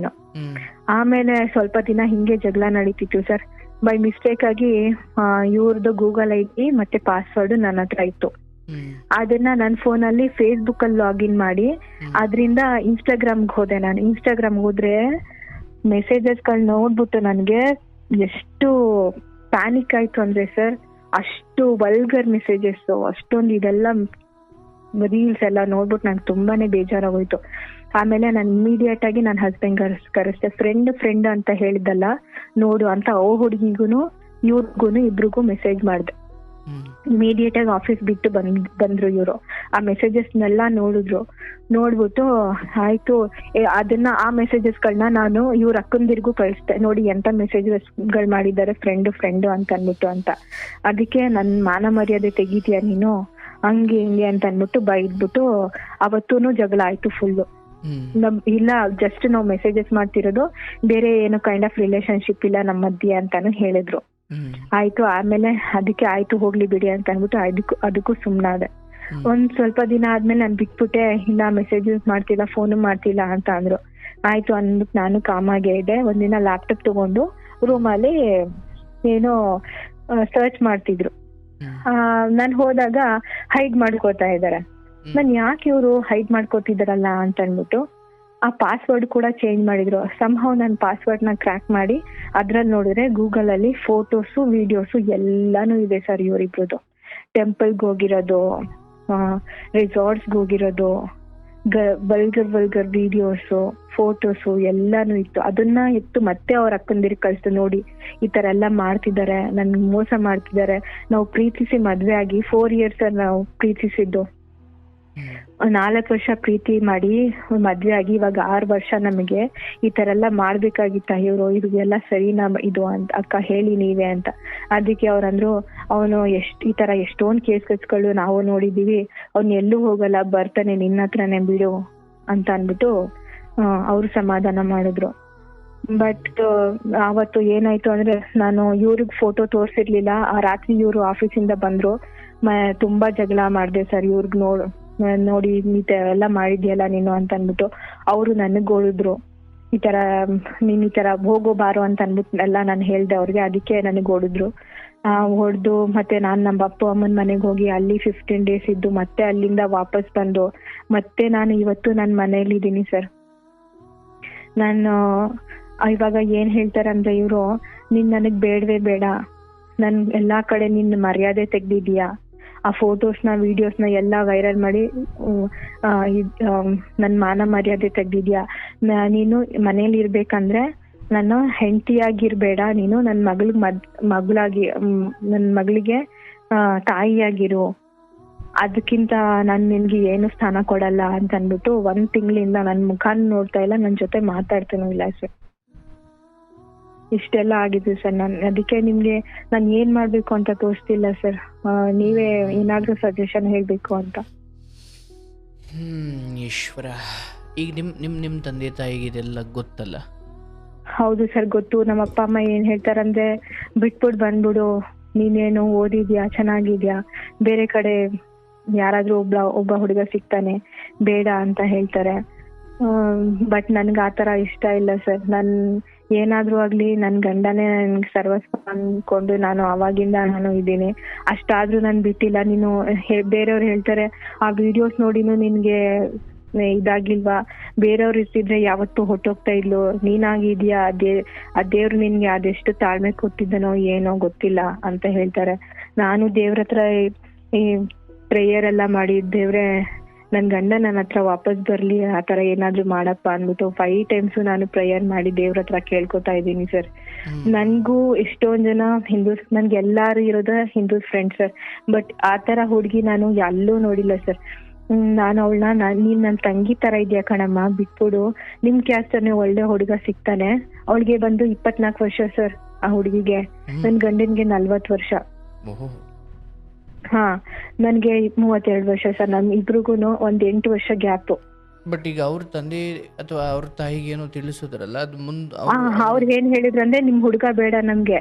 ನಮ್ಮ ಅತ್ತೇನು ಫೋನ್ ಮಾಡ್ಬಿಟ್ಟು ಹೇಳಿದ್ರು ಸರ್ ಅವ್ರಿಗೆ, ಸುಮ್ನೆ ನನ್ನ ಸೊಸೆನು ಎಲ್ಲಾದ್ರೂ ಹೋಗ್ಬಿಟ್ಟು ಸತ್ತೋಗ್ತಾಳಂತೆ, ಈ ತರ ನಿಮ್ಮ ಹುಡುಗಿ ನಮ್ಮ ಹುಡುಗನ್ನ ಈ ತರ ಮಾಡಿಸ್ದಾಳಲ್ಲ ಹಿಂದೂ ಹುಡುಗಿಯಾಗಿ, ಈ ತರ ಎಲ್ಲ ಸರಿನಾ, ಇವನೊಬ್ಬ ಬಂದು ಮುಸ್ಲಿಂ ಹುಡುಗ, ಈ ತರ ಎಲ್ಲ ಮಾಡೋದೆಲ್ಲ ತಪ್ಪಲ್ವಾ ಅಂತಂದಕ್ಕೆ, ಇಲ್ಲ ನಮ್ ಹುಡುಗ ಬೇಡ, ನಿಮ್ಗೆ ಬೇಡವೇ ಬೇಡ ಅಂತಾಳೆ.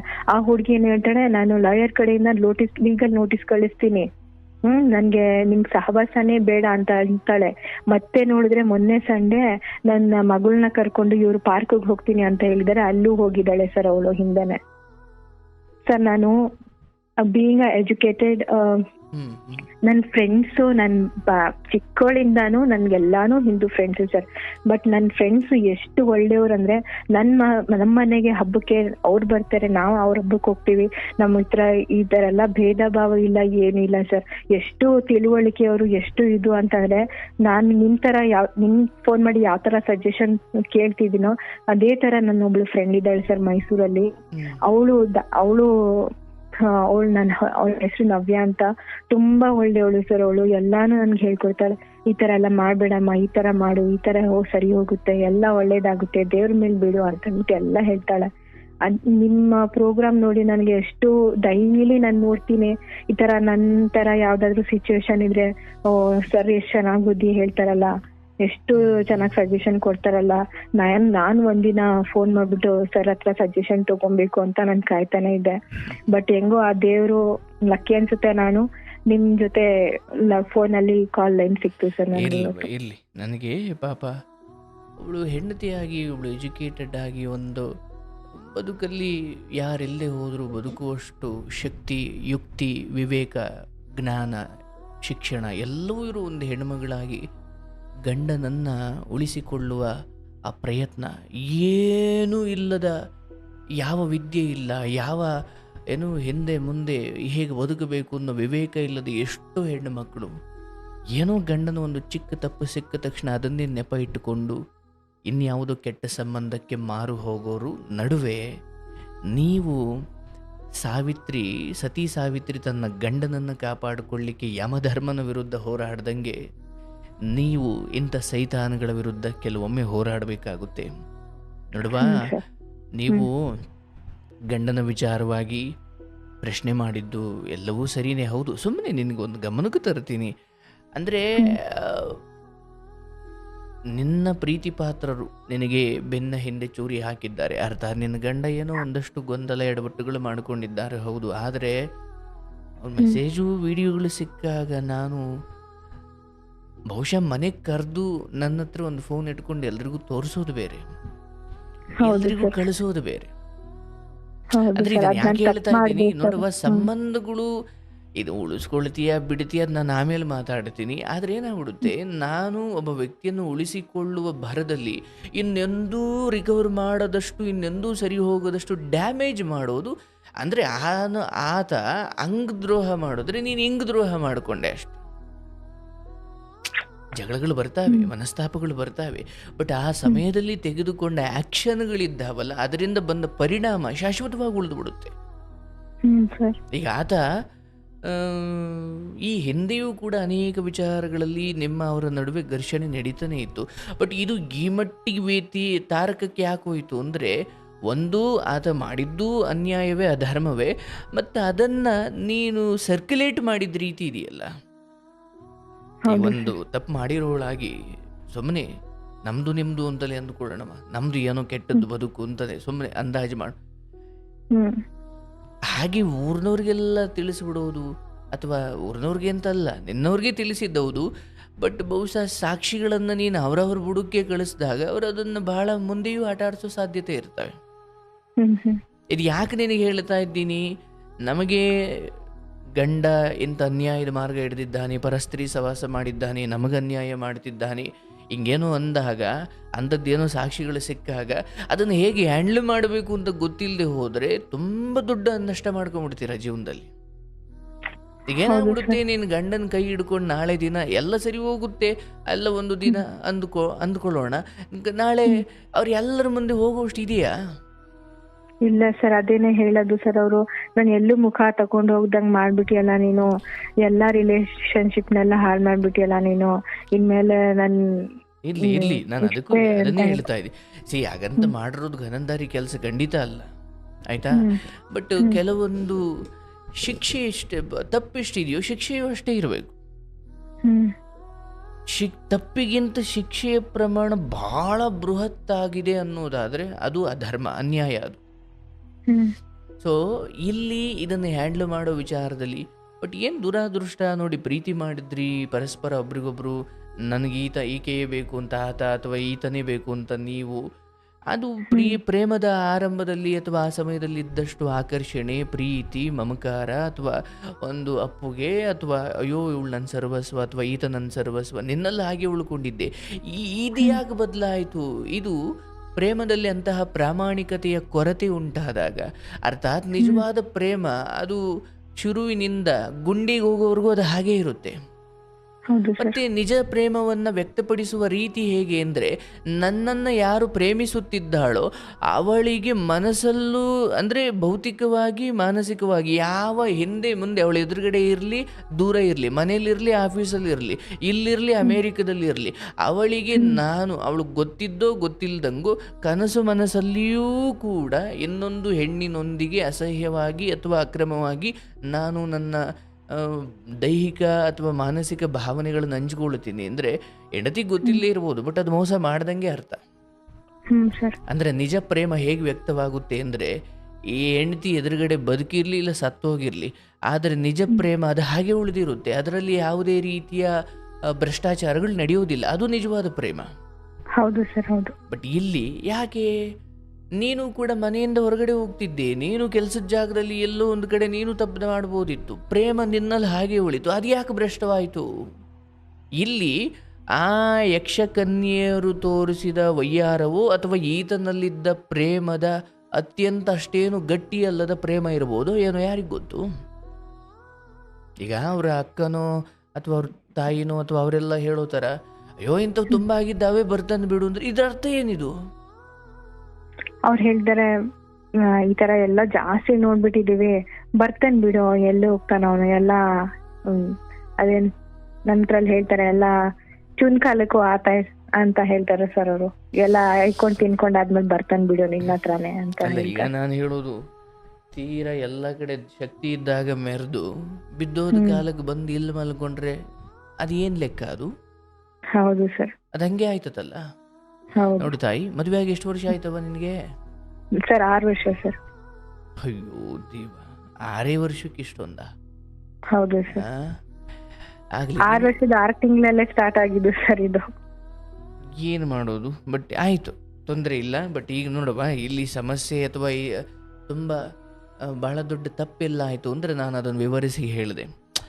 ನಿಮಗೆ ಸಾಕ್ಷಿ ಸಿಕ್ಕಾಗ, ಈಗ ಪೊಲೀಸ್ನವರಿಗೆ ಸಾಕ್ಷಿ ಸಿಕ್ತು ಅಂತ ಇವನ್ ಒಬ್ಬ ಏನು ಅತ್ಯಾಚಾರ ಮಾಡಿದವನಿಗೂ ಕೂಡ ಮುಖಕ್ಕೆ ಬಟ್ಟೆ ಕಟ್ಟೆ ಕರ್ಕೊಂಡು ಹೋಗ್ತಾರೆ. ಹೌದು ಸರ್. ಅಂದ್ರೆ ಯಾವಾಗಲೂ ಸಾಕ್ಷಿಯನ್ನ ಅವನು ಮಾಡಿದ್ದಾನೋ ಮಾಡಿಲ್ವೋ, ನಾಳೆ ಕೋರ್ಟಲ್ಲಿ ಏನು ಬರುತ್ತೋ ಗೊತ್ತಿಲ್ಲ, ಇವನೇ ಅಂತ ಮೊದಲೇ ನಿರ್ಧಾರ ಮಾಡಿಬಿಟ್ರೆ ಜನರು ಹೊಡೆದಾಕ್ಬಿಡ್ತಾರೆ ಅನ್ನೋ ಭಯ. ಯಾಕಂದ್ರೆ ಆರೋಪ ಬೇರೆ, ಅಪರಾಧಿ ಬೇರೆ. ಇಂಥವ್ರು ಮಾಡಿರಬಹುದು ಅಂದ್ರೆ ಅದು ಆರೋಪ, ಇವನೇ ಮಾಡಿರೋದು ಅಂತ ಕೋರ್ಟಲ್ಲಿ ತೀರ್ಪು ಬಂದರೆ ಅದು ಅಪರಾಧಿ, ಅವನು ಕ್ರಿಮಿನಲ್ ಅಥವಾ ಈಸ್ ಎ ಕ್ರಿಮಿನಲ್ ಅನ್ನೋ ಅರ್ಥ. ನಿನ್ನ ಗಂಡನ ವಿಚಾರವಾಗಿ ನೀನು ಅಪರಾಧಿನೇ ಅಂತ ಹೌದು ಹೌದು, ಬಟ್ ಇದನ್ನ ತೀರಾ ನಾನು ತಲೆಗೆ ಬಟ್ಟೆ ಕಟ್ಟದಂಗೆ ಎಲ್ಲರ ಮುಂದೆ ಓಡಾಡಿಸ್ಕೊಂಡು ಹೋದರೆ ತಪ್ಪಾಗ್ಬಿಡುತ್ತದು. ಆಯ್ತಾ, ಇರ್ಲಿ. ಬಟ್ ಇಲ್ಲಿ ನೋಡಬಾ, ನೀವೊಬ್ಳು ಎಜುಕೇಟ್ ಹೆಣ್ಮಗಳಾಗಿ, ಈಗ ಮಕ್ಳಿದಾವೆ, ಎಷ್ಟು ಮಕ್ಳು? ಒಂದೋ ಎರಡ?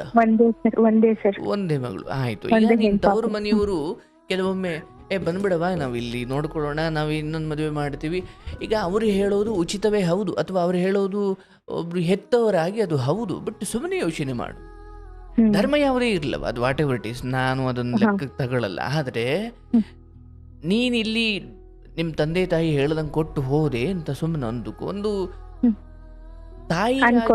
ತಾಯಿಯಾಗಿ ನೀನು ಮಗುವಿಗೆ ನ್ಯಾಯ ಕೊಟ್ಟಂಗೆ ಆಗುವುದಿಲ್ಲ. ಒಂದು ಎರಡು, ಅಷ್ಟು ಈಸಿ ಕೂಡ ಏನಿಲ್ಲ ನಿಮ್ ತಂದೆ ತಾಯಿ ಹೇಳ್ದಂಗೆ. ಬಂದ್ಬಿಡವ ಇನ್ನೊಂದು ನೋಡ್ಕೊಳ್ತೀನಿ, ಅವನು ಹೇಳ್ತಾನೆ ಸಿಕ್ಕದವನು, ನೀನು ಇನ್ನೊಬ್ಬನ ಹತ್ರ ಇದ್ದು ಬಂದವಳು ಅಂತ. ನಾಳೆ ಏನೋ ಕೆಟ್ಟಗಳಿಗೆ ಬಂದಾಗ ಮಾತು ಬರ್ತವವ. ಹೌದು ಸರ್, ಹೌದು. ಇಲ್ಲೇನಾಗ್ಬಿಡುತ್ತೆ, ತೀರಾ ನೋಡಪ್ಪ, ನೀನು ಹೊರಗಡೆ ಯಾಕೆ ಹಿಂಗೆ ಮಾಡ್ತಿದ್ಯೋ ಗೊತ್ತಿಲ್ಲ, ಹಾಗಾಗಿ ಮನೆ ವಸ್ತಿ. ಈಗ ನನಗೆ ಮೆಸೇಜಲ್ಲಿ ಇಲ್ಲಿ ಯಾವಾಗ ಗೊತ್ತಾಗದೆ ಹೋಗಿದ್ರೆ ಇದು ಯಾವುದು ಮೆಸೇಜು ವಿಡಿಯೋ ಇದು ಯಾವುದು ನಾನು ಏನು ಪೊಲೀಸ್ನವ್ರು ಎನ್ಕ್ವೈರಿ ಮಾಡ್ದಂಗೆ ಮಾಡಿ ಏನೇನೋ ತೆಗೆದು ಹೋಗಿದ್ರೆ, ನೀನು ಅರ್ಥಾತ್ ನಿನ್ನ ಅಂತರಂಗವನ್ನು ಕೆಡಿಸಿದವನು ಗಂಡ ಅಲ್ಲ, ನೀನೇ. ಅಂದ್ರೆ ಅಂತಿಮವಾಗಿ ಸತ್ಯದ ದರ್ಶನ ನೀನು ಮಾಡಲೇಬೇಕು. ನೀನಾಗಿ ಅಲ್ಲೋಗಿರ್ಬೋದು, ಇಲ್ಲೋಗಿರ್ಬೋದು, ಈ ಫೋನ್ ಚೆಕ್ ಮಾಡೋಣ, ಆತ ರೆಸ್ಟ್ ರೂಮ್ಗೆ ಹೋದಾಗ ಫೋನ್ ಲಾಕ್ ತಕ್ ಮಾಡ ಅಂದ್ರೆ ನಾನು ಏನೇನೆಲ್ಲ ಹುಡುಕ್ತಾ ಬಂದೆ, ವಾಸ್ತವವಾಗಿ ನನಗೆ ಮಾಡಿಕೊಂಡ ಘಾಸಿಯೇ ಆಗಿರ್ತದು. ಈ ಕ್ಷಣ ನೀನೇನು ಮಾಡಬಹುದು ನೋಡ, ಇನ್ನೊಬ್ಬ ಗಂಡ ಬಂದ್ರು, ಇನ್ನೊಬ್ಬ ಯಾರೋ ಪುರುಷನ ಬಳಿ ಹೋದ್ರು, ಅಥವಾ ಇನ್ನೊಂದು ಮದುವೆ ಆದ್ರು, ಇದು ತಪ್ಪಿದ್ದಲ್ಲವ. ನಾನು ಏನು ಮಾಡಬೇಕು, ಒಳ್ಳೆ ತಾಯಿ ಆಗೋ ಅವಕಾಶ ಇದೆ. ಈಗ ನಾನು ಹೆಂಡತಿಯಾಗಿ ನಾನು ಗೆದ್ನೋ ಸೋತ್ನೋ ಗೊತ್ತಿಲ್ಲ, ಆತ ಗಂಡನಾಗಿ ಸೋತು ಬಿಟ್ಟಿದ್ದಾನೆ, ಆದ್ರೆ ನಾನು ಒಳ್ಳೆ ತಾಯಿ ಆಗಬಹುದು. ಯಾಕಂದ್ರೆ ನಾನು ಇನ್ಯಾರ್ದೋ ಬದುಕಲ್ಲಿ ಒಳ್ಳೆ ಹೆಂಡತಿ ಆಗ್ಲಿಕ್ಕೆ ಹೋದ್ರು ಸಾಧ್ಯವೇ ಇಲ್ಲ. ಇನ್ಫ್ಯಾಕ್ಟ್ ಇದೆಲ್ಲ ಬಿಟ್ಟು ನೀನು ಬಹುಶಃ ಒಂಟಿಯಾಗಿ ಬದುಕಬಹುದೇನೋ ಸಮಾಜ ಸೇವೆ ಮಾಡ್ತಾ, ಬಟ್ ಇನ್ನೊಂದು ಆಯ್ಕೆ ಮಾಡ್ತೀನಿ, ನಿಮ್ಮ ತಂದೆ ಥರ ತಾಯಿ ಹೇಳೋ ಥರ ನೋಡುವ ಹೆತ್ತವರಾಗಿ ಅವರ ಭಾವನೆ ನಾನು ಅರ್ಥ ಮಾಡಿಕೊಳ್ಳಬಲ್ಲೆ. ಒಂದೇ ಬಾರಿ ಅವ್ರು ಹೇಳ್ದಂಗೆ ಕೇಳ್ಬೇಡವ ಅಂತ ನಾನು ಹೇಳಲ್ಲ, ಅದನ್ನ ಘಾಸಿ ಮಾಡ್ಲಿಕ್ಕೆ ಹೋಗಲ್ಲ. ಅವರ ಭಾವನಾತ್ಮಕ ಎಮೋಷನಲ್ ಸ್ಟೇಜ್ಗೆ ಮೀರಿ ಪ್ರಾಕ್ಟಿಕಲ್ ಅಂತ ಬಂದಿದೆ. ಅಯ್ಯೋ ಬಂದ್ಬಿಡವ, ನಾವಿದ್ದೀವಿ, ಇನ್ನೊಂದು ಮದುವೆ ಮಾಡ್ತೀವಿ, ಇದೊಂದು ಎಮೋಷನಲ್ ವಿಚಾರ ಇದು. ಆದರೆ ಹೀಗೆ ಒಬ್ಬ ಪುರುಷನ ಜೊತೆ ಒಂದು 6 ವರ್ಷ ಕಳೆದು ಒಂದು ಮಗು ಹೆತ್ತು ಒಂದು ಮಟ್ಟಿನ ನೆನಪುಗಳನ್ನು ಶೇಖರಿಸಿರೋ ನೀನು ಇನ್ನೊಬ್ಬನ ಬಳಿ ಹೋಗಿ ಅವನು ನಿನ್ನನ್ನು ತುಂಬ ಚೆನ್ನಾಗಿ ಸಂಭಾಳಿಸ್ತಾನೆ ಗೊತ್ತಿಲ್ಲ, ಆದರೆ ಅದು ಯಾವಾಗಲೂ ಕೂಡ ಸಂಘರ್ಷವೇ. ಹೌದು ಸರ್, ನನಗೆ ಆ ಥರ ಇಷ್ಟನೂ ಇಲ್ಲ ಸರ್. ಇಲ್ಲ, ನಿನಗೊಂದು ಜ್ಞಾನ ಕೊಟ್ಟೆ ಅಷ್ಟೇ.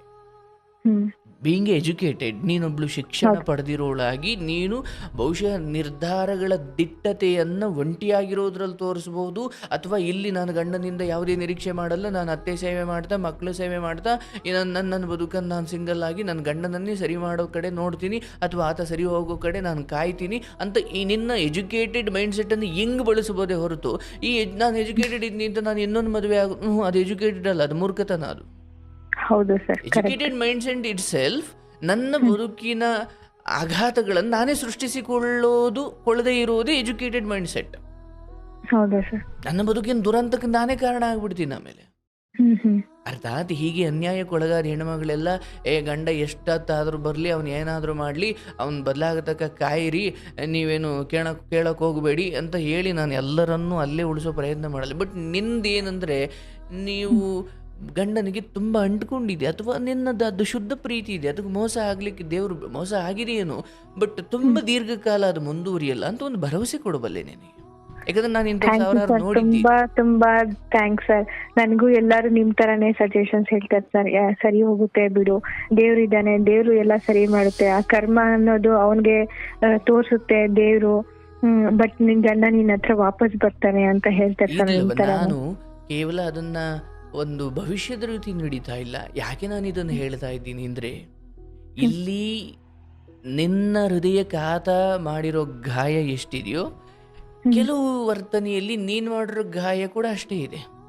ಯಾಕಂದ್ರೆ ನಿನ್ನದು ಒಂದು ಮನೆಯ ಒಳಗಿನ ವಿಚಾರ ಆದ್ರೆ, ಈಗ ನೀನು ಅದನ್ನು ತಗೊಂಡೋಗಿ ಆಚೆ ಹಾ. ಮ್ಯೂಸಿಯಂ ಅಲ್ಲಿ ಇಟ್ಟಂಗೆ ಇಟ್ಬಿಟ್ಟಿದೀಯ, ಎಲ್ಲ ಬಂದು ನೋಡ್ಕೊಂಡು ಹೋಗ್ಬೋದು ಅನ್ನೋ ತರ. ಹೌದಲ್ಲ? ಅಂದ್ರೆ ಹೌದು ನನ್ನ ಬದುಕಿನ ನ್ಯಾಯವನ್ನ ಪಡ್ಕೊಳ್ಳುವ ಸಂಘರ್ಷದಲ್ಲಿ ಇನ್ನೊಬ್ಬರ ಬದುಕಿಗೆ ತುಂಬಲಾರದ ನಷ್ಟ ಮಾಡುವುದು ಯಾವತ್ತೂ ಒಳ್ಳೇದಲ್ಲ. ಹೌದು ಹೌದು, ನನಗೆ ನ್ಯಾಯ ಸಿಗುತ್ತೋ ಸಿಗಲ್ವೋ, ವಾಟ್ ಎವರ್ ಇಟ್ ಈಸ್, ನನ್ನ ಹಣೆಬರದಲ್ಲಿ ಎದ್ದಿದ್ದಾಗುತ್ತೆ. ಬಟ್ ಆ ನಡುವೆ ನಾನು ಹೆತ್ತ ಮಕ್ಕಳೇ ಆದರೂ, ನಾನು ಕಟ್ಕೊಂಡು ಗಂಡನೇ ಆದರೂ, ನನ್ನ ಶತ್ರುವೇ ಆದರೂ, ನಾನು ಅವ್ರಿಗೆ ಆ ಮಟ್ಟಿನ ನಷ್ಟ ಮಾಡ್ಲಿಕ್ಕೆ ಹೋಗಬಾರ್ದು. ಸೊ ನಾನು ಭರವಸೆ ಕೊಡ್ತೀನಿ, ಇನ್ನು 2 ವರ್ಷ ಸ್ವಲ್ಪ ಯಾಕೋ ನಿನ್ನ ಬದುಕಲ್ಲಿ ಇದೇ ಕುಂಟುವಿಕೆ ನಡೆಯುತ್ತೆ. ಬಟ್ ನೀನು ಮಾಡಬೇಕಾದ್ದೇನು, ಈ ಫೋನ್ ನೋಡೋದು ಮತ್ತೆ ನಿನ್ನದೇ ಕಲ್ಪನೆಗಳನ್ನು ಸತ್ಯ ಅಂದುಕೊಳ್ಳೋದು. ಇವನ್ ಸತ್ಯ ಇರ್ಬೋದು ಇಲ್ಲದೆ ಇರ್ಬೋದು, ಬಟ್ ಕಣ್ಣು ಮುಂದೆ ಗಂಡ ಬಂದಾಗ ಅವ್ನು ಅಡುಗೆ ಮಾಡೋದು ಅಥವಾ ಏನು ನಿನ್ನ ಕೆಲಸ ಇದೆ ಅಷ್ಟು ಮಾಡು. ಯಾಕಂದರೆ ಇಲ್ಲಿ ಒಬ್ಬಳು ತಾಯಿಯಾಗಿ ನೀನು ಗೆದ್ದಾಗ ಖಂಡಿತ ಇದೆಲ್ಲವನ್ನ ಆತ ಮರಿಬೋದು. ನೀನು ಇನ್ನಷ್ಟು ಸಂಘರ್ಷಕ್ಕಿಳಿದ್ರೆ ಅವನೊಬ್ಬ ಗಂಡಸು ಅನ್ನೋ ಅಹಂಕಾರದಲ್ಲಿ ಇನ್ನೂ ಏನೋ ಮಾಡ್ಬೋದು. ಅದು ಭಯದಲ್ಲಿ ಹೇಳ್ತಾ ಇಲ್ಲ ನಾನು, ಅಯ್ಯೋ ಆತ ಇನ್ನೇನು ಮಾಡ್ಬಿಡ್ಬೋದು ಕಣವ ಅನ್ನೋ ಭಯದಲ್ಲಿ ಹೇಳ್ತಾ ಇಲ್ಲ. ಆತ ಸಹಜವಾಗಿ ಗಂಡು ಜೀವಿಗೆ ಅಂಥದ್ದೊಂದು ಅಹಂಕಾರ ಇದ್ದೇ ಇರುತ್ತೆ. ಆದರೆ ಅಯ್ಯೋ ನನ್ನ ಹೆಂಡತಿಗೆ ಇಂಥ ಎಲ್ಲ ಅನ್ಯಾಯ ಮಾಡಿದೆ, ನಾಳೆ ಅವಳ ಜೊತೆ ಬಂದಿರೋಳು ಅವಳು ಇನ್ನೊಬ್ಬ ಮನೆಗೆ ಮದುವೆ ಆಗಿ ಹೋದ ಮೇಲೆ, ಅಥವಾ ಅವಳಿಗೂ ಕೂಡ ಎಂಥ ಕೆಟ್ಟ ಬುದ್ಧಿ ಮಾಡಿಬಿಟ್ಟೆ ನಾನು ಅಂತ ಅವಳೆಲ್ಲೋ ಅವಳು ಗಂಡಂತ ಅಥವಾ ಇನ್ನೆಲ್ಲೋ ಈ ಕೆಟ್ಟ ಬುದ್ಧಿಯಿಂದ ಸಿಗಾಕೊಂಡಾಗ ಆಗ ಇವನ ಹೆಸರೆಲ್ಲ ಬಂದಾಗ ಹಿಡ್ಕೊಂಡು ಏನೇನೋ ಎಡವಟ್ಟುಗಳು ಮಾಡಿಕೊಂಡಾಗ ಅಯ್ಯೋ ನನ್ನ ಹೆಂಡತಿಗೆ ಎಂಥ ಅನ್ಯಾಯ ಮಾಡಿಬಿಟ್ಟೆ, ಪಾಪ ನನ್ನ ಹೆಂಡತಿ ನನ್ನ ಕೈಲಿ ಒಡಿಸ್ಕೊಂಡು ಅಥವಾ ಬೈಸ್ಕೊಂಡು ಮಗು ಸೇವೆ ಮಾಡಿಕೊಂಡು ಅವಳು ಒದ್ದಾಟ ಮಾಡ್ತಿದ್ದಾಳೆ. ಅಂದರೆ ಈ ಮನಪರಿವರ್ತನೆ ಆಗ್ಲಿಕ್ಕೆ ಸ್ವಲ್ಪ ಸಮಯ ಬೇಕು. ಆದರೆ ಆ ಮನೆ ಬಿಟ್ಟು ನೀನು ಹೊರಡಬೇಡ. ಇಲ್ಲ ಸರ್, ಇನ್ನೆಲ್ಲಿ ಹೋದ್ರೂ ಕೂಡ ನಿನ್ನ ಬಗ್ಗೆ ಒಂದು ಅನುಕಂಪ ಇರುತ್ತೆ ಹೊರತು ಅದು ಸ್ವಲ್ಪ ದಿನ. ಆದ್ರೆ ನಿನ್ನ ಮನೆಯಲ್ಲಿ ನೀನ್ ಇದ್ದಷ್ಟು ಸ್ವತಂತ್ರವಾಗಿ ಎಲ್ಲೂ ಇರ್ಲಿಕ್ಕಾಗಲ್ಲ. ಇಲ್ಲ ಸರ್, ಕರೆಕ್ಟ್ ಸರ್, ಇದು ಮಾತ್ರ ಬದುಕು. ನೀನು ಗಂಡನಲ್ಲಿ ವಿಶ್ವಾಸವಿಡು. ಹಾಗೆ ಸೀತೆ ಹೇಗೆ ನಾನು ನನ್ನ ಧರ್ಮದ ವಿಚಾರ ಹೇಳ್ತೀನಿ. ಇಲ್ಲ ಸರ್, ಹೇಳಿ ಸರ್. ನಾನು ಆತರ ಏನಿಲ್ಲ ಸರ್, ನಾನು ರಾಮಾಯಣ ಮಹಾಭಾರತ ಎಲ್ಲಾನು ಓದಿದ್ದೀನಿ ಸರ್. ನನ್ಗೆ ಗೊತ್ತು ಸೀತಾ ಮಾತೆ 14 years ಯಾವ ತರ ರಾಮನ್ನ ಕಾಯ್ಕೊಂಡಿದ್ರು, ಸೇಮ್ ಅದೇ ತರ ನೀನೀಗ ಮನದಲ್ಲಿ ಅಲ್ಲ ಪರಮಾತ್ಮ ಭಗವಂತ ನೀನು ಅಂದ್ರೆ ನನ್ನ ಗಂಡನನ್ನು ಸರಿ ಮಾಡು ಅಂತ ಅಲ್ಲ, ಆದರೆ ನನ್ನ ಒಳಗಡೆ ಇನ್ನಷ್ಟು ಶುದ್ಧತೆಯನ್ನು ತುಂಬು. ಯಾಕಂದ್ರೆ ಯಾವಾಗಲೂ ಎದುರುಗಡೆ ಇರೋನು ಭ್ರಷ್ಟನಾದ ಅಂದ್ರೆ ನಾನು ಭ್ರಷ್ಟನಾಗ್ಲಿಕ್ಕೆ ಅದೊಂದು ನೆಪ ಆಗ್ಬಿಟ್ಟಿರುತ್ತೆ. ಆದ್ರೆ ಅದು ಹಾಗಾಗಬಾರ್ದು. ಭಗವಂತನಲ್ಲಿ ನಾವು ಕೇಳ್ಕೊಳ್ಬೇಕು, ಅಪ್ಪ ನನ್ನ ಸುತ್ತ ಇರುವ ಜಗತ್ತೆಲ್ಲ ಭ್ರಷ್ಟವಾದರೂ ನನ್ನನ್ನು ಶುದ್ಧತೆಯೆಡೆಗೆ ನಡೆಸು ಅನ್ಬೇಕು. ಯಾಕಂದ್ರೆ ನಾನು ಇದೊಂದು ಜನ್ಮದ ಆಲೋಚನೆ ಮಾಡಿದ್ರೆ ಹೌದಪ್ಪ, ನನ್ನನ್ನು ಅವರೇ ಹಾಳಾದ್ರು ಅಥವಾ ಅವರು ನನಗೆ ಅನ್ಯಾಯ ಮಾಡಿದ್ರು ನಾನು ಸುಖ ಪಡ್ತೀನಿ, ನಾನು ಕೆಟ್ಟ ದಾರಿಲಿ ಹೋಗ್ತೀನಿ, ಅದು ಇದೊಂದು ಜನ್ಮದ ಯೋಚನೆ. ಅದು ಅಜ್ಞಾನಿ ಮಾಡುವ ಕೆಲಸ. ಆದ್ರೆ ಜ್ಞಾನಿಗೆ ನಿಜವಾಗ್ಲೂ ಗೊತ್ತಿದೆ ಇಲ್ಲಿ ಎಲ್ಲರೂ ತಪ್ಪು ಮಾಡ್ತಾರೆ ಅಂತ. ನಾನು ತಪ್ಪಿನ ಕಡೆ ಹೋದ್ರೆ ಈ ಒಂದು ಜನ್ಮದಲ್ಲಿ ಏನೋ ಒಂಚೂರು ಅಲ್ಪ ಸುಖ ಪಡ್ಕೊಳ್ಬೋದು, ಬಟ್ ಪರಮ ಪಾಪಿ ಆಗ್ಬಿಡ್ತೀಯ. ನನ್ನ ಪ್ರಾರ್ಥನೆ ಹೇಗಿರಬೇಕು, ಅಪ್ಪ ನಾನು ನಂಬಿದವರು ಎಲ್ಲರೂ ನನಗೆ ಬೆನ್ನಿಗೆ ಚೂರಿ ಹಾಕಿದ್ರು, ಎಲ್ಲರೂ ಅಶುದ್ಧತೆ ಕಡೆ ಹೋದ್ರು, ನನ್ನನ್ನು ಇನ್ನಷ್ಟು ಶುದ್ಧತೆ ಕಡೆ ಅಡುಗೆ ನಡೆಸು. ಯಾಕಂದ್ರೆ ನಾನು ನಿನ್ನ ಮಗಳು, ಇವರೆಲ್ಲರಿಗೂ ನಾನು ಪಾತ್ರ ನಿಭಾಯಿಸ್ತಾ ಇರೋಳು. ಹೆಂಡತಿಯಾಗಿ, ಸೊಸೆಯಾಗಿ, ಮಗಳಾಗಿ, ತಾಯಿಯಾಗಿ ಏನೇನೋ ಒಂದು ಪಾತ್ರ. ಹಾಗಾಗಿ ನಾನು ಹೇಳ್ತೀನವ್ವ, ಒಂದು ಸಮಯ ಬರುತ್ತೆ, ಎಜುಕೇಟೆಡ್ಡು, ಅನ್ಎಜುಕೇಟೆಡ್ಡು, ಒಬ್ಬ ಶ್ರೀಮಂತ, ಭಿಕ್ಷುಕ ಎಲ್ಲರೂ ಒಂದೇ ಕಡೆ ಹೋಗ್ತಾರೆ. ಅದು ಭೂಮಿ ತಾಯಿ. ಮುಸ್ಲಿಮು, ಕ್ರಿಶ್ಚಿಯನ್ನು, ಬೌದ್ಧ, ಜೈನ, ಹಿಂದೂ ಎಲ್ಲರನ್ನೂ ಉಳೋದು ಮಣ್ಣಿಗೆ. ನಾನು ಬೆಳಿಗ್ಗೆ ಯಾರೋ ಗುರುಗಳೊಂದು ಮಾತು ಹೇಳ್ತಿದ್ರು, ಒಂದು ಈ ಶವಯಾತ್ರೆ ನಡೀತಾ ಇರುತ್ತೆ, ಶ್ರೀಮಂತರ ಶವಯಾತ್ರೆ. ಅಲ್ಲಿ ಮೊದಲು ಏನೋ ಒಂದು 50 ಲಕ್ಷದ ಒಂದು ಕಾರು, ಆ ಕಾರು ಮುಂದ್ಗಡೆ 1 ಕೋಟಿದ ಒಂದು ಕಾರು, ಆ ಕಾರು ಮುಂದ್ಗಡೆ 5 ಕೋಟಿದ ಒಂದು ಕಾರು, ಆ 3 ಕೋಟ್ಯಾಂತರ ರೂಪಾಯಿ ಕಾರುಗಳು ದಾಟಿ ಆದ್ಮೇಲೆ ಆ ಕಡೆ ಅಲ್ಲಿ ಈ ಹೆಣವನ್ನ ಮುನ್ನಡೆಸುವ, ಹೆಣವನ್ನು ಹೊತ್ಕೊಂಡು ಹೋಗೋ ಒಂದು ವೆಹಿಕಲ್ ಇರ್ತವೆ, ನೋಡಿದ್ದೀರಾ ನೀವು? ಹೌದು ಸರ್, ನೋಡಿದ್ದೀನಿ. ಅದಕ್ಕೆ ಹೂನಾರ ಎಲ್ಲ ಹಾಕಿ ಅದರೊಳಗಡೆ ಹೆಣ ಇಟ್ಟಿದ್ರು. ಅಯ್ಯೋ ಈತ ಯಾರು ಅಂದ್ರೆ ಈ ಹಿಂದ್ಗಡೆ ಕೋಟ್ಯಾಂತರ ರೂಪಾಯಿ ಕಾರುಗಳು ಬರ್ತಿದ್ವಲ್ಲ ಅದ್ರ ಓನರ್ ಅಂತೆ. ಅಯ್ಯೋ ದೇವ, ಎಷ್ಟಿದ್ರು ಹೋಗೋದು ಮಣ್ಣಿಗೆನೆ ಅಂತ ಸರ್. ಆ ಕೋಟ್ಯಾಂತರ ರೂಪಾಯಿ ಕಾರಲ್ಲಿ ಆ ಹೆಣದ ಮ್ಯಾಗ ಕೊಚ್ಚಿರೋ ಪಂಚೆನೂ ಒಳಿಕ್ ಹಾಕಕ್ ಬಿಡಲ್ಲ. ಹೌದು ಸರ್, ಅಲ್ಲೆಲ್ಲ ಸಂಬಂಧಿಕರು ಹೋಯ್ತಾ ಇದ್ದಾರೆ, ಆದ್ರೆ ಆ ಮಾಲೀಕನ ಮಾತ್ರ ಆ ಒಂದು 800 ರೂಪಾಯಿ ಬಾಡಿಗೆಗೆ ಬರೋ ಶವ ವಾಹನದಲ್ಲಿ ಕರ್ಕೊಂಡು ಹೋಗ್ತಾವೆ. ಹ್ಮ್ ಹ್ಮ್ ಅಂದರೆ ಜೀವನದ ದರ್ಶನ ಹೆಂಗಿರುತ್ತೆ ಅಂದರೆ, ಅಯ್ಯೋ ಹೆಂಡ್ತಿಗೆ ಮೋಸ ಮಾಡಿದವರು ಅಥವಾ ಹೆಂಡ್ತಿಗೆ ಗಂಡನಿಗೆ ನಿಯತ್ತಾಗಿದ್ದವರು, ಅನ್ಯಾಯ ಮಾಡಿದವರು, ಒಳ್ಳೆ ರೀತಿಲಿ ಬದುಕಿದವರು ಎಲ್ಲರನ್ನೂ ಒಂದೇ ಕಡೆ ಹಾಕುತ್ತೆ. ದೇಹ ಮಾತ್ರ ಒಂದೇ ಕಡೆ ಹಾಕುತ್ತೆ, ಆದರೆ ಅವರ ಆತ್ಮಗಳ ಚಲನೆ ಅವರವರ ಕರ್ಮದ ಆಧಾರದ ಮೇಲೆ ಇರುತ್ತೆ. ಹೌದು ಸರ್, ಹೇಳ್ಬೋದು ಕರೆಕ್ಟ್. ಲೋಕ ಇದೇನಪ್ಪ, ಪುಣ್ಯವಂತರನ್ನು ಅಲ್ಲಿಗೆ ಪರಮ ಪಾಪಿಗಳನ್ನು ಅಲ್ಲಿಗೆ ಒಯ್ತಾರೆ, ನೀವು ದೇಹ ಮಾತ್ರ ನೋಡ್ತಿದ್ದೀರಿ, ಆದರೆ ಅದರೊಳಗಿನ ಒಂದು ಆತ್ಮ ಅದರ ಕರ್ಮದ ಆಧಾರದ ಮೇಲೆ ಪುಣ್ಯ ಸ್ವರ್ಗವೋ ನರಕವೋ, ಅದರ ಮುಂದಿನ ಜನ್ಮ ಎಷ್ಟು ಹೀನವಾಗಿರಬೇಕು ಅಥವಾ ಶ್ರೇಷ್ಠ ಜನ್ಮವಾಗಿರಬೇಕು. ಯಾಕಂದರೆ ದೇಹ ಈ ಶವಾಗಾರದಲ್ಲಿ ಇದು ಏನು ಪಾಪಿಯ ದೇಹವೋ ಇದು ಏನು ಪುಣ್ಯಾತ್ಮನ ದೇಹವೋ ಕೇಳಲ್ಲ ಅವರು. ಹೌದು ಯಾಕಂದ್ರೆ ಸರ್, ಅವ್ರಿಗೂ ಗೊತ್ತು ದೇಹಕ್ಕೆ ಯಾವುದೇ ಮಹತ್ವ ಇಲ್ಲ ಅಂತ. ಹೌದು, ಆತ್ಮಕ್ಕೆ ಇರೋದು ಸರ್. ಹೌದು. ಸೊ ಹ್ಮ್ ಹಾಗಾಗಿ ನಾನು ನನ್ನ ಗಂಡನಿಗೆ ನಿಯತ್ತಾಗಿದ್ದೀನಿ. ಆ ನಿಯತ್ತು ಗೆದ್ದೇ ಗೆಲ್ಲುತ್ತವ. 2 ವರ್ಷ ಸ್ವಲ್ಪ ಗೊಂದಲ ಇದೆ, ಒಂಚೂರು ಸಹನೆ ಮಾಡು ಸೀತೆಯ ಹಾಗೆ. ನಿನ್ನ ಇಷ್ಟ ಆಯ್ತು ಸರ್. ದೇವರನ್ನ ನಂಬಿ ನೀನು ಮುನ್ನೂರಿ, ಅಲ್ಲಿಂದ ಜಾಗ ಖಾಲಿ ಮಾಡಬೇಡ, ನೀನು ಇನ್ನೂ ಚೆನ್ನಾಗಿರ್ತೀಯ, ಒಳ್ಳೇದಾಗಬೇಕು. ಆಯ್ತು ಸರ್, ತುಂಬಾ ತುಂಬಾ ಥ್ಯಾಂಕ್ಸ್ ಸರ್. ನಿಮ್ ಸಜೆಷನ್ಸ್ ನನಗೆ ನಿಜವಾಗ್ಲೂ ತುಂಬಾ ಖುಷಿ ಆಯ್ತು ಸರ್ ನಿಮ್ ಜೊತೆ ಮಾತಾಡಿ. ಎಷ್ಟೋ ದಿನದಿಂದ ಕಾಯ್ತಿದ್ದೆ, ಕೊನೆಗೂ ನನ್ಗೆ ಲೈನ್ ಸಿಕ್ತು. ಏನೋ ಒಂದು ಇದ್ ಸಿಕ್ತಂಗ ಆಯ್ತು ನನ್ಗೆ. ವರ್ಡ್ಸ್ ಅಲ್ಲಿ ಹೇಳಕ್ ಬರ್ತಿಲ್ಲ. ಪಾಪ ನಿನ್ನ ಸ್ನೇಹಿತೆಯನ್ನು ನಾನೀಗ ಸ್ಮರಣೆ ಮಾಡ್ತೀನಿ. ಆಕೆ ಆಧುನಿಕತೆಯ ಮೋಹಕ್ಕೆ ಸಿಕ್ಕಿ ಇವನಲ್ಲಿ ಇನ್ನೊಬ್ಬ ಅಂತ ಹೇಳ್ಬೋದಿತ್ತು. ಹೌದು ಸರ್. ಆಕೆ ಪ್ರಾಕ್ಟಿಕಲ್ ಜೀವನವನ್ನು ಬಲ್ಲವಳು. ಪಾಪ ಏನೋ ಕಷ್ಟನೋ ಏನೋ ನೋಡಿರ್ಬೇಕು ಆಕೆ ಹೇಳ್ತಾಳೆ. ಹೌದು ಎಲ್ಲ ಸರ್, ಆಕೆದು ಸಹನೆ ಮಾಡು. ನಂತರನೇ ಸೇಮ್ ಸಿಚುವೇಶನ್ ಇತ್ತು. ಅವಳು 5 ವರ್ಷ ವೇಟ್ ಮಾಡಿದ್ಲು ಸರ್. ಅವಳು 5 ವರ್ಷ ವೇಟ್ ಮಾಡಿ ಇವಾಗ ಅವರು ಚೆನ್ನಾಗಿದ್ದಾರೆ ಅಂತ ಹೇಳಿದ್ಲು ಸರ್. ಅದಕ್ಕೆ ನಿನ್ ಇವಾಗ ಸ್ಟಾರ್ಟ್ ಆಗಿದೆ, ಈ ಸ್ವಲ್ಪ ದಿನ ಟೈಮ್ ಎತ್ತಿಗೋ, ನಿಂದು ಸರಿ ಹೋಗುತ್ತೆ ಅಂತ ಅವಳು ಹೇಳಿದ್ಲು ಸರ್. ಖಂಡಿತ ಖಂಡಿತ. ನಾನು ಗೊತ್ತಿಲ್ಲವ ಇವತ್ತು ಕರೆ ಸಿಕ್ಕಿರೋದು, ನನಗೂ ಹಾಗೆ ಅನ್ನಿಸ್ತಾ ಇದೆ. ಸ್ವಲ್ಪ ಇಲ್ಲಿ ಆತ ಅಂದ್ಕೊಂಡಿದ್ದಾನೆ ನನಗೆ ಇಮೇಜ್ ಡ್ಯಾಮೇಜ್ ಆಗಿದೆ ಅಂತ. ಅದು ವಾಸ್ತವವಾಗಿ ಹೌದು ಕೂಡ. ಮತ್ತು ಆ ಖಿನ್ನತೆ ಅಥವಾ ಆ ರೋಷದಿಂದ ಹೊರಗಡೆ ಬರಲಿಕ್ಕೆ ಸ್ವಲ್ಪ ಸಮಯ ಬೇಕು. ಆಯ್ತು ಈ ಸರ್. ಮಧ್ಯೆ ನೀನು ಎಷ್ಟು ಮೌನವಾಗಿ ಭಗವಂತನ ನಂಬಿ ನಿನ್ನ ಮಕ್ಕಳ ಸೇವೆ ಮಾಡ್ತಾ, ಗಂಡನ ಸೇವೆ ಮಾಡ್ತಾ, ಸ್ವಯಂ ನಿನ್ನ ಆರೋಗ್ಯ ನೀನು ಚೆನ್ನಾಗಿ ನೋಡ್ಕೊಳ್ತಾ, ನೀನು ನಗ್ನಗ್ತಾ, ಯಾವ ಫೋನ್ ಅಲ್ಲೇ ಬಿದ್ದಿದ್ರು ಲಾಕ್ ತೆಗೆದು ಆತನೇ ಇಟ್ಟಿದ್ರು ಬೇಡ. ಹ್ಮ್ ಯಾಕಂದರೆ ನನ್ನ ನಗುವನ್ನು ಕಿತ್ತುಕೊಳ್ಳುವ ಯಾವ ಅಂಶವನ್ನು ನಾನು ಎಡಗೈಲೂ ಮುಟ್ಟಬಾರ್ದು. ಹಾ ಸರ್, ಓಕೆ ಸರ್. ಅಲ್ಲಿ ರೋಡಲ್ಲಿ ಬಿದ್ದಿರೋ ಕಂಡವ್ರ ದುಡ್ಡಾದರೂ, ಇಲ್ಲಿ ಗಂಡ ಇಟ್ಟಿರೋ ಮೊಬೈಲ್ ಫೋನ್ ಆದರೂ ಎರಡೂ ಒಂದೇ. ಹೌದು ಸರ್, ಕರೆಕ್ಟ್. ಹಾಗಾಗಿ ಭಗವಂತ ನೋಡ್ತಾನೆ, ಸತ್ಯಕ್ಕೆ ಧರ್ಮಕ್ಕೆ ಒಳ್ಳೆಯದಾಗೇ ಆಗುತ್ತೆ. ಸ್ವಲ್ಪ ಸತಾಯಿಸ್ತಾನೆ. ಆತ ತನ್ನ ಕರ್ಮವನ್ನು ಕಳ್ಕೊಳ್ಬೇಕಿದೆ, ಸ್ವಲ್ಪ ಸಹನೆ ಮಾಡು. ನಿನ್ನ ತಂದೆ ತಾಯಿಯೇ ಹೇಳ್ತಾರೆ, ಹೌದವ್ವ ನಾವು ಅವತ್ತು ಸಡನ್ನಾಗಿ ಹಂಗೆ ಕರೆದಾಗ ನೀನು ಬಂದುಬಿಟ್ಟಿದ್ರೆ ಈಗ ಅವ್ರು ಇರೋವರೆಗೂ ಸರಿ. ಅಥವಾ ನೀನು ಕಲ್ಪನೆ ಮಾಡ್ಕೊ, ಇವತ್ತಿಗೆ 2ನೇ ಮದುವೆ ಅನ್ನೋದು ಯಾವಾಗಲೂ ಕೂಡ ಸುಮ್ಮನೆ ಹೇಳ್ಕೊಳಕ್ಕೆ ಒಂದು ಗಂಡ ಹೆಂಡತಿ ಬೇಕು ಅಂತ ಆಗಬೇಕಷ್ಟೆ. ಹೌದು ಸರ್. ಎಲ್ಲೋ 100ರಲ್ಲಿ 1. ನನ್ನ ಈ ಏನು ವರ್ಷಾನುಗಟ್ಟಲೆಯ ಕೌನ್ಸಿಲಿಂಗ್ ಅಥವಾ ಕಾರ್ಯಕ್ರಮಗಳು ಅಥವಾ ನನ್ನ ಆಶ್ರಮದ ಭೇಟಿ ಇವೆಲ್ಲ ನೋಡಿದಾಗ ನಾನು ಗಣಿಸಿದ್ದು, ಮೊದಲನೇದೇನಿದೆ, ಒಂದು ಎಚ್ಚರವಾಗಿ ಆಯ್ಕೆ ಮಾಡಿ, ಆಯ್ಕೆ ಮಾಡಾದ್ಮೇಲೆ ಕಷ್ಟ ಸುಖವು ಅಲ್ಲೇ ಇದ್ಬಿಡಿ.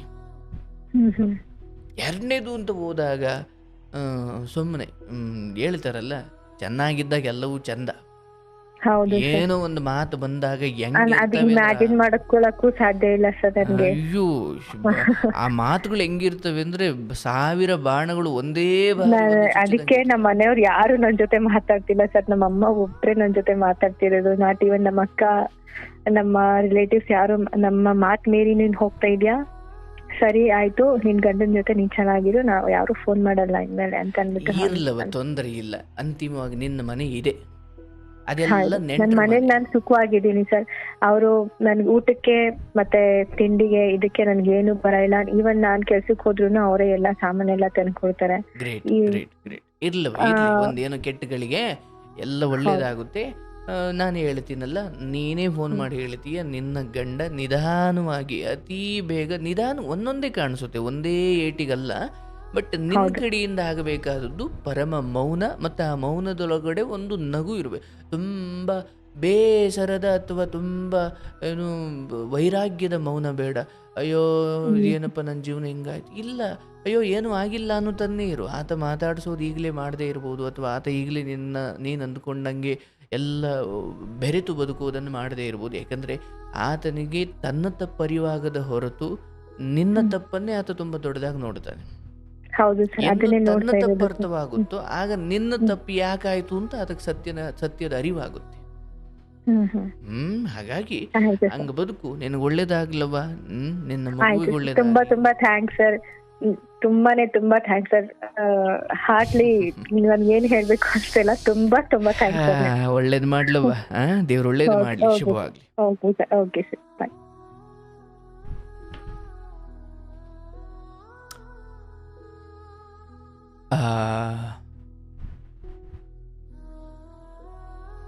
ಮುಸ್ಲಿಂ ಹೆಣ್ಮಗಳಾಗ್ಲಿ, ಹಿಂದೂ ಹೆಣ್ಮಗಳಾಗ್ಲಿ, ಕಷ್ಟಗಳು ಒಂದೇ, ದುಃಖಗಳು ಒಂದೇ. ಆದರೆ ಒಂದು ನಾನು ಹೇಳ್ತೀನಿ, ಮದುವೆ ಆಗಿರೋ ಒಬ್ಬ ಹುಡುಗ, ಮದುವೆ ಆಗಿರೋ ಒಬ್ಬ ವ್ಯಕ್ತಿ ನಮ್ಮ ಹೆಣ್ಮಕ್ಳಿಗೆ ಹೇಳೋದು ನಾನು, ನೀವು ಹಿಂದೂ ಆಗಿರಿ ಮುಸ್ಲಿಂ ಆಗಿರಿ, ಎಸ್ಪೆಷಲಿ ಹಿಂದೂ ಹೆಣ್ಮಕ್ಳುಗಳಿಗೆ ಬೇಡ, ಅವ್ರು ಹೆಂಗೋ ಅವ್ರ ಜೀವನ ಮಾಡ್ಕೊಳ್ತಾರೆ, ಅವ್ರದ್ದೇನೋ ಅವರು ಮದುವೆ ಆಗ್ತಾರೆ, ಅವ್ರದ್ದು ಗಂಡ ಹೆಂಡತಿ, ಅವ್ರ ಧರ್ಮದಲ್ಲಿ ಏನೋ ಒಂದು ಇದೆ, ಅವ್ರು ನೆಮ್ಮದಿಯಾಗಿರಲಿ. ಹಿಂದೂ ಮುಸ್ಲಿಂ ಅಂತಲ್ಲ, ಅದರಲ್ಲೂ ಹಿಂದೂ ಹೆಣ್ಣುಮಕ್ಳುಗಳು ಈ ಎಡವಟ್ಟನ್ನು ಮಾಡ್ಕೊಳ್ತಾನೇ ಇದ್ದಾರೆ. ಬೇಡ, ನಿಮ್ಮದೊಂದು ಜೀವನ ಇದೆ, ನೋಡ್ಕೊಳ್ಳಿ. ಮದುವೆ ಆಗಿರೋ ಹೆಣ್ಣು ಮಗಳ ಜೀವನ ಯಾಕೆ ಹಾಳು ಮಾಡ್ತೀರಿ? ನಿಮಗೊಂದು 24-25 ವರ್ಷ, 40 ವರ್ಷದ ಯಾರೋ ಒಬ್ಬ ಹುಡುಗ, ಆತನ ಹತ್ರ ದುಡ್ಡಿರಬಹುದು, ಕೆಲಸ ಇರಬಹುದು, ಆತನ 40 ವರ್ಷ ಆಗಿದೆ, ಆತ ಒಂದು ಕಷ್ಟಪಟ್ಟು ಏನೋ ಒಂದು ಜೀವನ ಕಟ್ಕೊಂಡಿದ್ದಾನೆ. ಅವನಿಗೆ ಒಂದು ಮದುವೆ ಆಗಿದೆ, ಮಕ್ಕಳಿದ್ದಾವೆ, ಇದು ಯಾವುದನ್ನು ನೋಡದೆ ಮೆಸೇಜಲ್ಲಿ ನಾನು ಹಂಗೆ ಮಾತಾಡ್ಬಿಡ್ತೀನಿ, ನಾನು ಹಿಂಗಿದ್ದು ಬಿಡ್ತೀನಿ, ಅವಳ ಹೆಂಡ್ತಿಗೆ ಏನು ಗೊತ್ತಾಗಲ್ಲ ಬಿಡು, ನಾನು ಇವನ ಜೊತೆ ಚೆನ್ನಾಗಿರ್ಬೋದು, ನರ್ಕ ಅನುಭವಿಸ್ಬಿಡ್ತೀರ.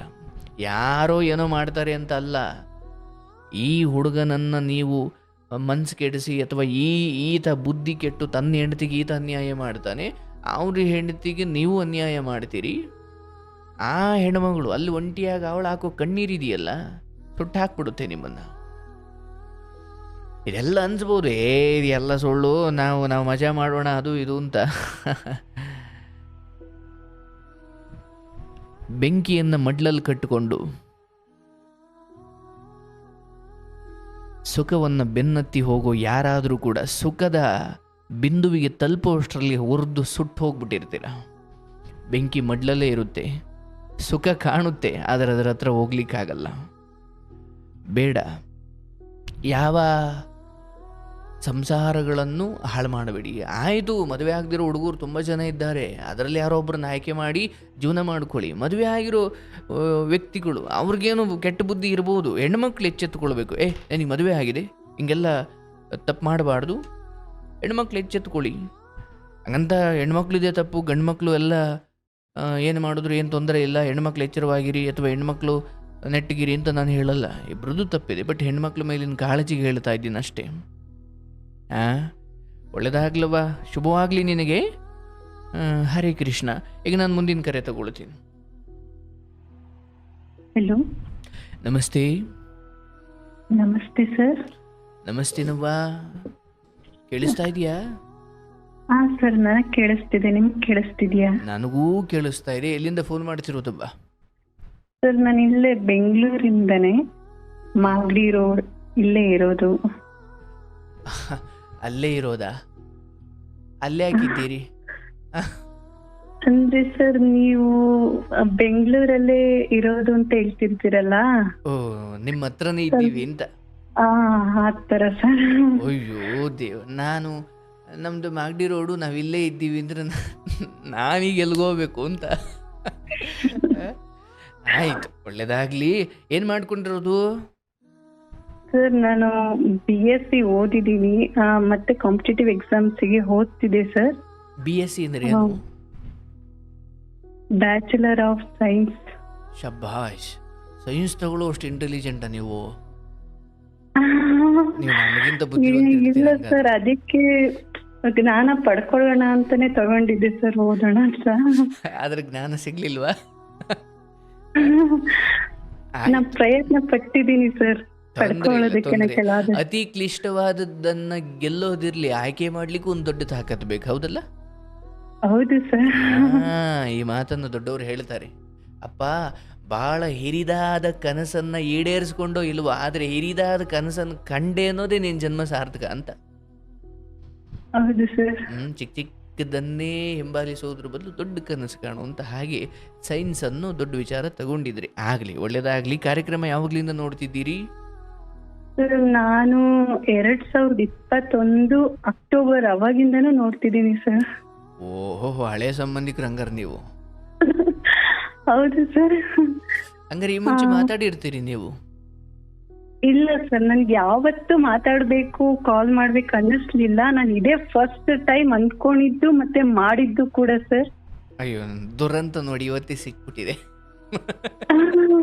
ಅಲ್ಲ ಸರ್, ನಾನು ಕೃಷ್ಣ ಪರಮಾತ್ಮ ನೆನ್ಸ್ಕೊಂಡ್ ಮಾಡಿದ್ನ ನನಗ್ ಸಿಕ್ಬಿಡ್ತು ಒಂಥರ ಏನೋ ಪಾಸಿಟಿವ್ ಅನ್ನೋ ತರ. ಗ್ರೇಟ್ ಗ್ರೇಟ್ ಗ್ರೇಟ್, ಒಳ್ಳೇದಾಗ್ಲಿ.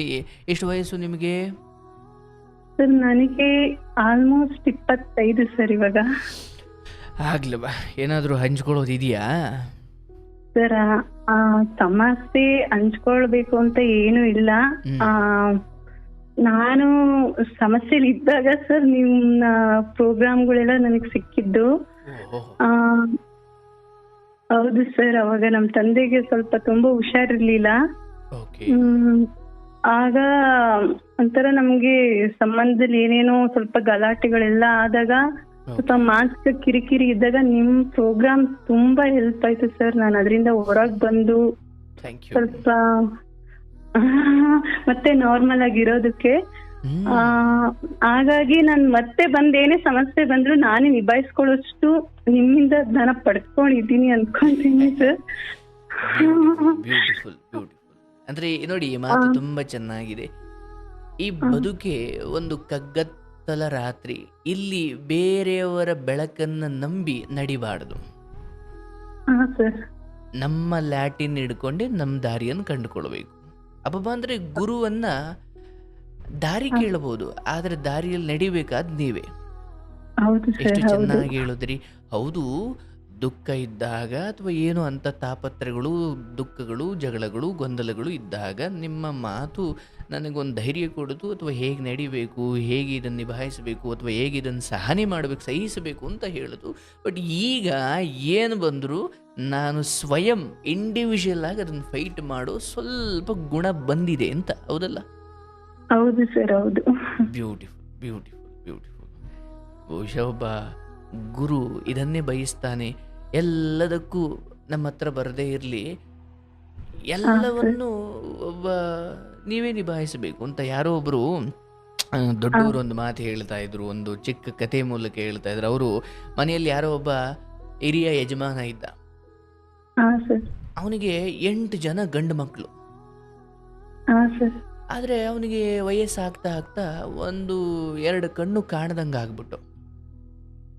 ಮಕ್ಕಳು ಹೇಳಿದ್ರು, ಅಪ್ಪ ಯಾಕೆ ಕಣ್ಣು ಕಾಣ್ದಂಗೆ ಆಗ್ಬಿಟ್ಟಿದೆ, ಕಣ್ಣು ಆಪರೇಷನ್ ಮಾಡಿಸೋಣ, ಏನೋ ಒಂದು ಕಣ್ಣು ಬರಂಗೆ ಮಾಡೋಣ ಬಾ ಅಂತ ಹೇಳಿದಾಗ ಅವನಿಗೆ ಹೇಳ್ತಾನೆ, ಅಪ್ಪ ನನಗೆ 8 ಜನ ಮಕ್ಕಳಿದ್ದೀರಿ. 8 ಜನ ಮಕ್ಕಳು ಅಂದರೆ 8 ಜನಕ್ಕೂ 2 ಕಣ್ಣು ಅಂದರೆ ಎಷ್ಟು ಕಣ್ಣು ಆಯಿತು?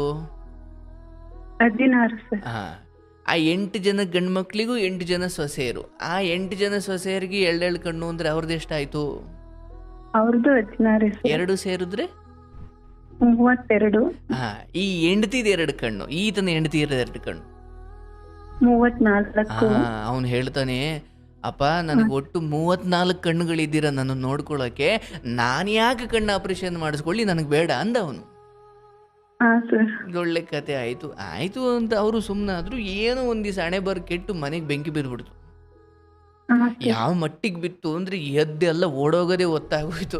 ಎಲ್ಲ ಓಡೋದ್ರು ಇವನನ್ನ ಯಾರು ಎತ್ಕೊಳ್ಳಿಲ್ಲ. ಓಡೋಕ್ ಹೋಯ್ತಂದ್ ಕಣ್ಣು ಕಾಣುತ್ತಿಲ್ಲ. ಆಗ ಗುರುಗಳು ಹೇಳಿದ್ರು, ಅಪ್ಪ ನಿನ್ನ ಕಣ್ಣನ್ನು ನಂಬಿ ನೀನು ಬದುಕು, ಇನ್ನೊಬ್ರು ಕಣ್ಣು ನಂಬ ಬದುಕಬೇಡ ಅಂತ. ಅಲ್ವಾ? ಎಂಥ ದೊಡ್ಡ ಸಂದೇಶ ಇದು ಅಂದ್ರೆ, ಇನ್ನೊಬ್ಬರ ಬೆಳಕನ್ನ ನಂಬಿ, ಇನ್ನೊಬ್ಬರ ಕಣ್ಣನ್ನ ನಂಬಿ, ಇನ್ನೊಬ್ಬರನ್ನ ನಂಬಿ ನೀರಿಗಿಳಿಬೇಡ. ನಿನಗೆ ಈಜು ಬರುತ್ತಾ, ನದಿಗಿಳಿ, ನೀರಿಗಿಳಿ. ಅವ್ರು ಬಂದು ಕಾಪಾಡ್ತಾರೆ ಅಂತ ನೀನು ನೀರಿಗಿಳಿಯೋಕೆ ಹೋಗ್ಬೇಡಪ್ಪ. ನಿನ್ನ ಜ್ಞಾನ, ನಿನ್ನ ಶಕ್ತಿ, ನಿನ್ನ ಕುರಿತಾಗಿ ನಿನಗಿರೋ ನಂಬಿಕೆ ಇವುಗಳಿಂದ ನೀನು ಬದುಕು ನಡೆಸು. ಯಾರೋ ಗುರು ಯಾವಾಗಲೂ ನಿನ್ನನ್ನು ಕಾಪಾಡ್ತಾನೆ ಅನ್ನೋ ಭ್ರಮೆಯಲ್ಲಿ ಬದುಕಬೇಡ, ಅಥವಾ ಯಾರೋ ಸಂಬಂಧಿಕರು ಯಾವಾಗಲೂ ಬಂದು ನನ್ನನ್ನು ಕಾಪಾಡ್ತಾರೆ, ಅಥವಾ ಯಾರೋ ನಮ್ಮವರು ಬಂದು ನಮ್ಮನ್ನು ಮೇಲೆತ್ತುತ್ತಾರೆ. ಬೇಡ, ನಿನ್ನ ಕಣ್ಣಲ್ಲಿ ನೀನಿರು. ಅವನು ಬಹುಶಃ ಅವತ್ತು ಕಣ್ಣು ಆಪರೇಷನ್ ಮಾಡಿಸ್ಕೊಂಡಿದ್ರೆ ಅವನು ಎಲ್ರಂಗೆ ಎದ್ದು ಆಚೆಗೆ ಓಡ್ಬೋದಿತ್ತು. ಹೌದು ಸರ್, ಹೌದು. ಅವ್ನು ಎದ್ದೋಡೋಕೆ ಹೋದಾಗ ಗೋಡಿಗೆ ಗುದ್ಕೊಂಡು ಅಲ್ಲೇ ಬಿದ್ದೋದ ಆತ. ಅಯ್ಯೋ, ಕಥೆಯಿಂದ ಏನು ಅರ್ಥ ಆಯ್ತು? ಸರ್ ಅಂತಂದ್ರೆ ನಾವು ಬೇರೆಯವ್ರನ್ನ ನಂಬಿ ನಮ್ ಜೀವನನ ನಡೆಸೋ ಬದಲು ನಾವೇ ಸ್ವತಃ ನಮ್ ಕೈಲಾಗಿದ್ನ ನಾವು ನಮ್ ದೇಹಕ್ಕೆ ನಾವು ಮಾಡ್ಕೊಂಡು, ಅಂದ್ರೆ ನೀವು ದೇಹದ ಬಗ್ಗೆ ಅಷ್ಟೇ ಹೇಳಿದ್ರೆ ಸರ್, ಅಂದ್ರೆ ಕುರುಡು ಅನ್ನೋದ್ನ. ಬಟ್ ನಾವು ಮಾನಸಿಕವಾಗಾದ್ರೂ ಯಾರಾದ್ರೂ ಬಂದು ಸಮಾಧಾನ ಮಾಡ್ಲಿ ಆ ತರ ಅಂದ್ಕೊಳ್ಳೋ ಬದ್ಲು ನಾವೇನೆ ಅರ್ತ್ಕೊಂಡು ಮುನ್ನಡೆಯೋಣ ಅನ್ನೋದಿರ್ಬೋದು. ನಾನು ಅರ್ಥ ಮಾಡ್ಕೊಂಡಿದ್ದೀನಿ. ಸತ್ಯ. ನೀವು ಇದನ್ನ ಯಾಕೆ ಹೇಳಿದೆ ಅಂದ್ರೆ, ನೀವೇ ಹೇಳಿದ್ರಿ ನಾನು ಆ ದುಃಖದ ಸಮಯದಲ್ಲಿ ನಿಮ್ಮ ಮಾತು ಕೇಳಿದ್ದು ಹೌದು, ಬಟ್ ಈಗ ನಾನು ಅದನ್ನು ಫೇಸ್ ಮಾಡ್ತೀನಿ ಅಂತ. ಅಂದ್ರೆ ನೀವು ಅವತ್ತು ನನ್ನ ಕಣ್ಣನ್ನು ನಂಬಿದ್ರಿ, ಈಗ ನಿಮ್ಮ ಕಣ್ಣನ್ನು ನೀವು ನಂಬಿದ್ದೀರಿ, ಬದುಕ್ತಾ ಇದ್ದೀರಿ. ಈಗ ಇಂಡೈರೆಕ್ಟ್ ಆಗಿ ಹೆಂಗೆ ಅಂದ್ರೆ, ನಿಮ್ಮ ಮಾತೇನ್ ಬೇಕಿಲ್ಲ, ನಂಗೆ ಬದುಕೋದು ಗೊತ್ತು ಅಂತ. ಇಲ್ಲ ಸರ್, ಇಲ್ಲ ಸರ್, ಆತರ ಇಲ್ಲ. ನಾನ್ ನಿಮ್ ಪ್ರೋಗ್ರಾಮ್ ಇಲ್ಲಿವರೆಗೂ ಕೇಳ್ತೀನಿ ಸರ್. ನನ್ಗಷ್ಟು ಅಂದ್ರೆ ನಿಮ್ ಮಾತ್ ಕೇಳ್ಬೇಕು, ಇನ್ನು ತಿಳ್ಕೊಬೇಕು ಅನ್ನೋದಿದೆ ಸರ್. Thank you. ಕಳೆದ 4-5 ವರ್ಷದಿಂದ ಕೇಳುತ್ತಿದ್ದೀರಿ, ದಟ್ಸ್ ಹೌದು ಗ್ರೇಟ್. ಸರ್, ಹೌದು. ಒಳ್ಳೇದಾಗ್ಲಿ. ಮತ್ತೆ ಏನಾದ್ರೂ ಹೇಳೋದಿದೆಯಾ? ಅದು ಒಂದೇ ಒಂದ್ ಚಿಕ್ಕದ್ ಹಂಚ್ಕೋಬೇಕು. ಹೇಳುವ. ನನಗೆ 1 ವರ್ಷದಿಂದ ಮದ್ವೆ ಆಯ್ತು ಸರ್. ದೇವ್ರ ದಯೆಯಿಂದ ನನಗೆ ಒಳ್ಳೆ ಅತ್ತೆ ಮಾವ, ನಾದ್ನಿ, ಮೈದ್ನ, ಒಳ್ಳೆ ಗಂಡ ಎಲ್ರೂ ಸಿಕ್ಕಿದ್ದೀರಿ ಸರ್. ನೆಮ್ಮದಿಯಾದ ಜೀವನ ಇದೆ ನಂದು. ಅಲ್ಲ, ಮದ್ವೆ ಆಗ್ಬೇಕಾದ್ರೆ ಎಲ್ಲ ಒಳ್ಳೇದಿತ್ತ, ಆಮೇಲೆ ಎಲ್ಲ ಒಳ್ಳೇದಾಯ್ತಾ? ಸರ್, ಮದ್ವೆ ಆಗೋಕ್ಕೂ ಮುಂಚೆ ನಾನು ಪ್ರೋಗ್ರಾಮ್ ಕೇಳಿದಾಗ ಸರ್, ನನಗೆ ಅಂದ್ರೆ ತುಂಬಾ ಹೊರಗಡೆ ಈ ತರ ಇರ್ತಾರೆ ಜನ ನನಗೆ ಗೊತ್ತಿರ್ಲಿಲ್ಲ ಸರ್. ಪ್ರೋಗ್ರಾಮ್ ಕೇಳಿದಾಗ ಸ್ವಲ್ಪ ಅದೆಲ್ಲ ತಿಳ್ಕೊಂತೀನಲ್ಲ, ನನ್ಗೇನ್ ಬರ್ತಾ ಅಂದ್ರೆ ಮದ್ವೆನೇ ಬೇಡ ಅನ್ನೋ ಮನಸ್ಥಿತಿ ಬರೋದಕ್ ಶುರು ಆಯ್ತು. ಮತ್ತೆ ಆತರ ನನಗೆ ಹೊಂದಾಣಿಕೆ ಆಗೋರು ಸಿಗದೆ ಇದ್ರೆ ಹೇಗೆ ಸ್ವಲ್ಪ ನಡ್ಕೋಬೇಕು ಅನ್ನೋದನ್ನ ನಾನು ನಿಮ್ಮಿಂದ ಸ್ವಲ್ಪ ಕಲ್ತ್ಕೊಂಡಿದ್ದೆ ಸರ್. ಬಟ್ ದೇವ್ರ ದಯೆಯಿಂದ ನನಗೆ ನೆಮ್ಮದಿ ಜೀವನ ಸರ್. ನನಗೆ ಒಳ್ಳೇದೇ ಇದೆ ಅನ್ನೋದಕ್ಕಿಂತ ಕೆಲವೊಂದು ಅಡ್ಜಸ್ಟ್ ಮಾಡ್ಕೊಳ್ಬಹುದು ಅನ್ನೋ ತರ ಸರ್, ನೆಮ್ಮದಿ ಇದೆ ನನ್ನ ಜೀವನ. ಚಂದ. ಎಷ್ಟು ಚೆನ್ನಾಗಿ ಹೇಳಿದ್ರಿ. ಎಲ್ಲ ಚೆನ್ನಾಗಿದೆ ಅಂತಲ್ಲ, ಬಟ್ ಅಡ್ಜಸ್ಟ್ ಮಾಡ್ಕೊಳ್ಳೋಷ್ಟಾದ್ರೂ ಇದೆ ಅಂತ ದೇವ್ರಿಗೆ ಕೃತಜ್ಞತೆ ಹೇಳ್ಬೇಕು ಅದಕ್ಕೆ. ಹೌದು ಸರ್, ನಾನು ದೇವರಿಗೂ ಹೇಳ್ತೀನಿ, ಮತ್ತೆ ನಾನು ತಂದೆಗೂ ಹೇಳ್ತೀನಿ ಸರ್. ನನ್ನ ತಂದೆ ನೋಡಿ ಮಾಡಿದ್ದು ನನಗೆ.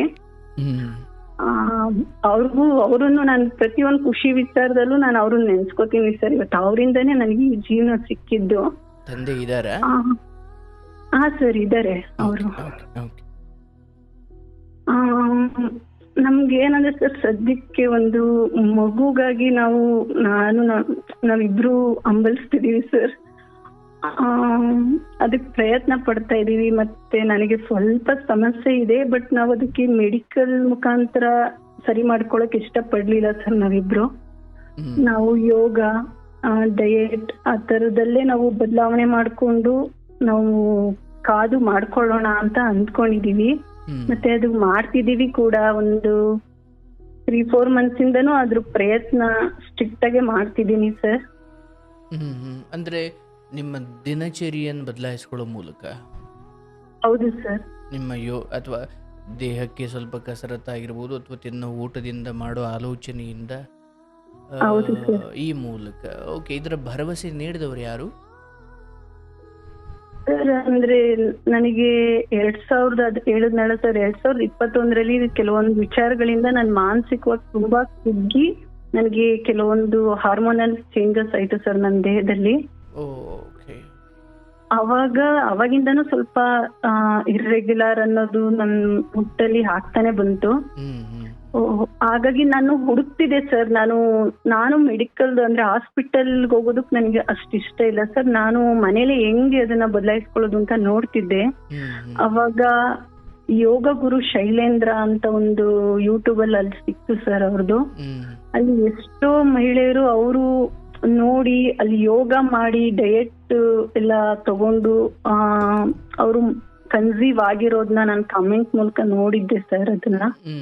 ಮತ್ತೆ ನಾನು ಮಾಡ್ಕೊಂತ ಬರ್ತಿದ್ದೆ, ಬಟ್ ಡಯಟ್ ತಗೊಂಡಿರ್ಲಿಲ್ಲ, ಯೋಗ ಅಷ್ಟೇ ಮಾಡ್ತಿದ್ದೆ ಸರ್. ಸ್ವಲ್ಪ ಬದಲಾವಣೆ ನನ್ನಲ್ಲೂ ನಾನು ಕಂಡ್ಕೊಂಡೆ ಸರ್.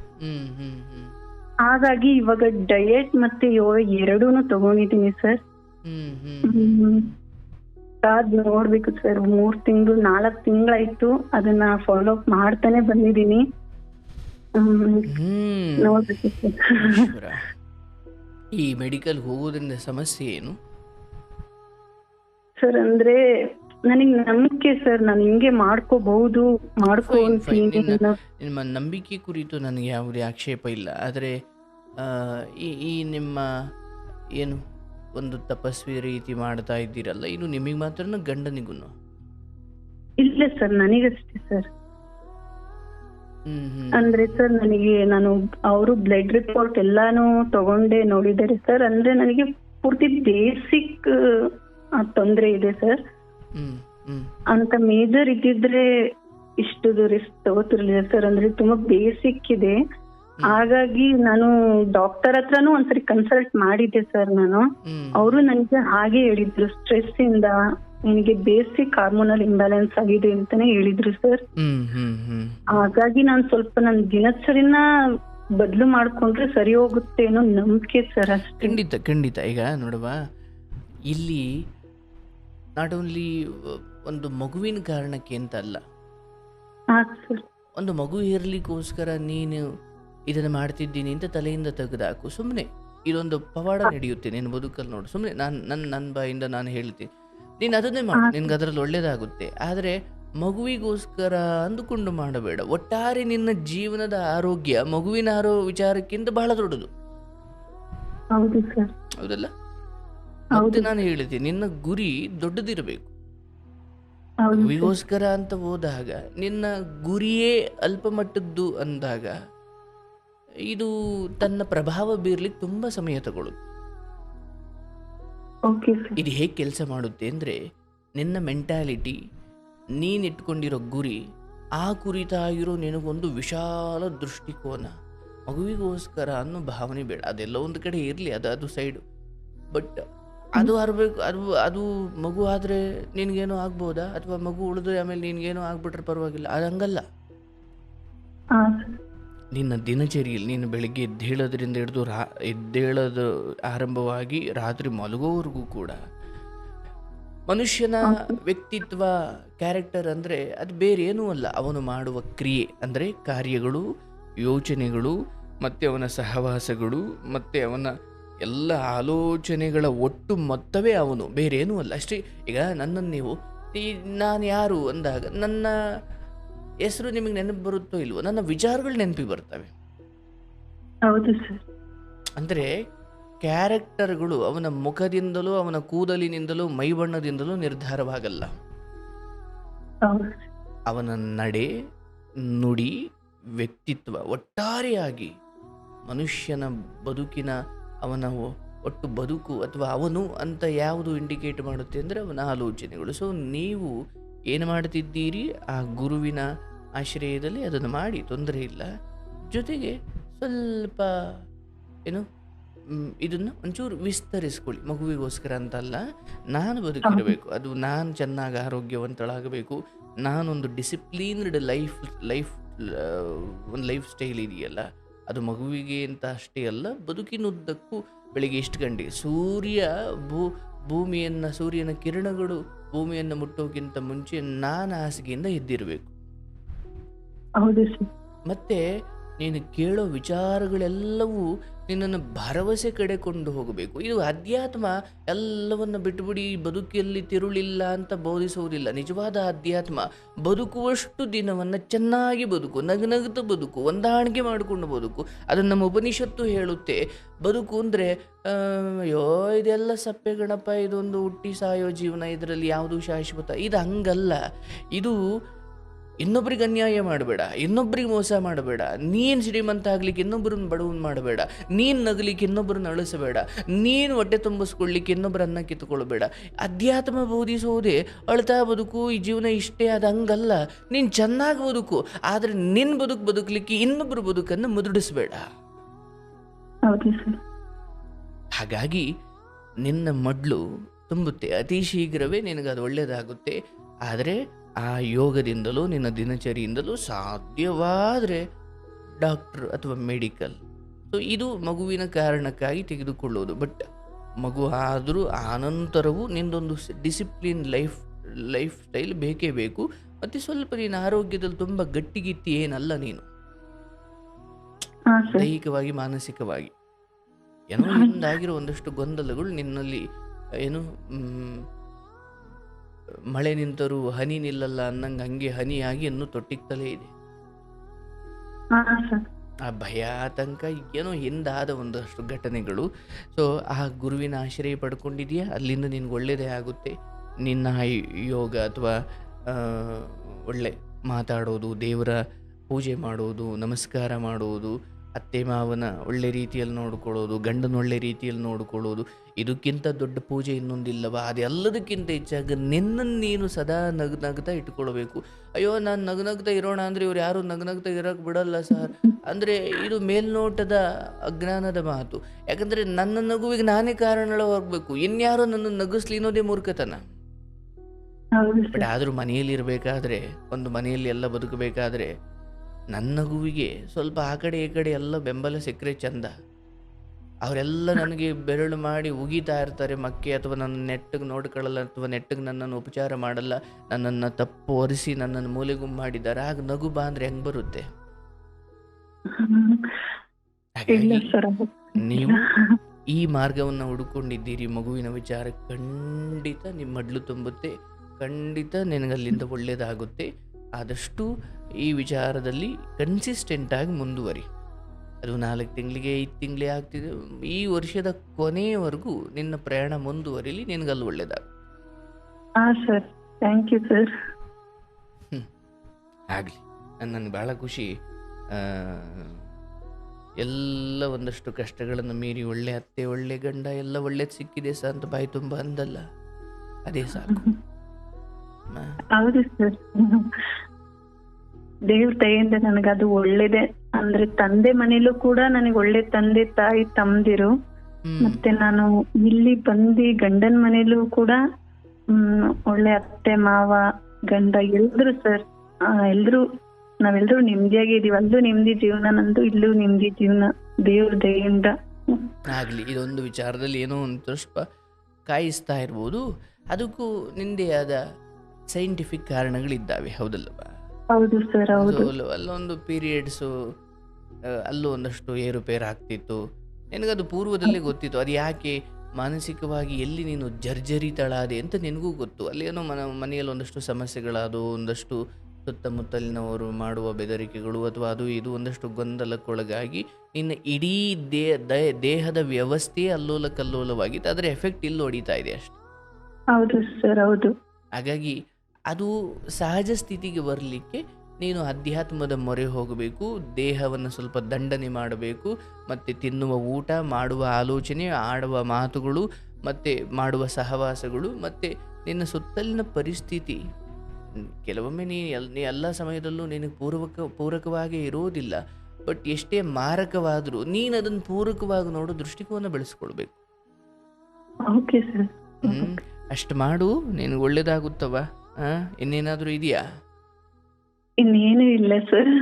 ಮತ್ತೆ ಕಾಮಿಡಿಯಾಗಿ ಹೇಳ್ಬೇಕು ಸರ್, ನಾನು ಅಂದ್ರೆ 4 ವರ್ಷದಿಂದ ನಿಮ್ ಪ್ರೋಗ್ರಾಮ್ ನಿಮ್ಮನ್ನ ಒಂದ್ ಸ್ವಲ್ಪ ನೋಡ್ಕೊಂತಾನೆ ಬಂದಿದ್ದೀನಲ್ಲ ಸರ್. ಕೆಲವೊಂದ್ಸರಿ ಅನ್ಕೋತಿದ್ದೆ ಸೋನು ಸರ್ ತುಂಬಾ ಅಂದ್ರೆ ಗ್ರೋ ಆಗ್ತಿದ್ದಾರೆ, ಯಾವ್ದಕ್ಕಿರೋ ಒಂದ್ಸರಿ ಕಾಲ್ ಮಾಡಿ ಮಾತಾಡ್ಬಿಡೋಣ ಅಂತ ಅನ್ಕೋತಿದ್ದೆ. ಆಮೇಲೆ ಆಗುತ್ತೋ ಆಗಲ್ಲ. ಆಲೋಚನೆ ಇದೆ ಪಾಪ, ನೀವು ಬಹುಶಃ ನೋಡ್ಲಿಕ್ಕೆ ಶುರು ಮಾಡಿದಾಗ ಇದೇನು ಇರ್ಲಿಲ್ಲ ಅವತ್ತಿಗೆ ಜಾಸ್ತಿ ಅಂತ. ಇಲ್ಲ ಸರ್, ಆಗಲ್ಲ ಸರ್. ಅಂದ್ರೆ ಇವಾಗ ಇನ್ನೂ ಜನಗಳು ಅದ್ರ ಹೌದು, ಬಗ್ಗೆ ಪ್ರೋಗ್ರಾಮ್ ಬಗ್ಗೆ ತಿಳ್ಕೊಳ್ಳೋದು ಎಲ್ಲ ಸ್ವಲ್ಪ ಜಾಸ್ತಿ ಆಗ್ತಿದ್ದಾರೆ ಅಂತ ನನಗನ್ಸುತ್ತೆ ಸರ್. ಖಂಡಿತ ಹಾಗಾಗಿ ಹಾಗಾಗಿ ನನ್ಗೆ ಹಾಗೆ ಸ್ವಲ್ಪ ಕಾಮಿಡಿಯಾಗಿ ಹೇಳಿದೆ ಅಷ್ಟೇ ಸರ್. ಅಯ್ಯೋ ಅಯ್ಯೋ, ತೊಂದರೆ ಇಲ್ಲ, ಮಾತಾಡ್ಸ್ಬೋಣ ಅಂತ ಒಂದ್ಸಲಿ ಯಾವ್ದಕ್ಕೂ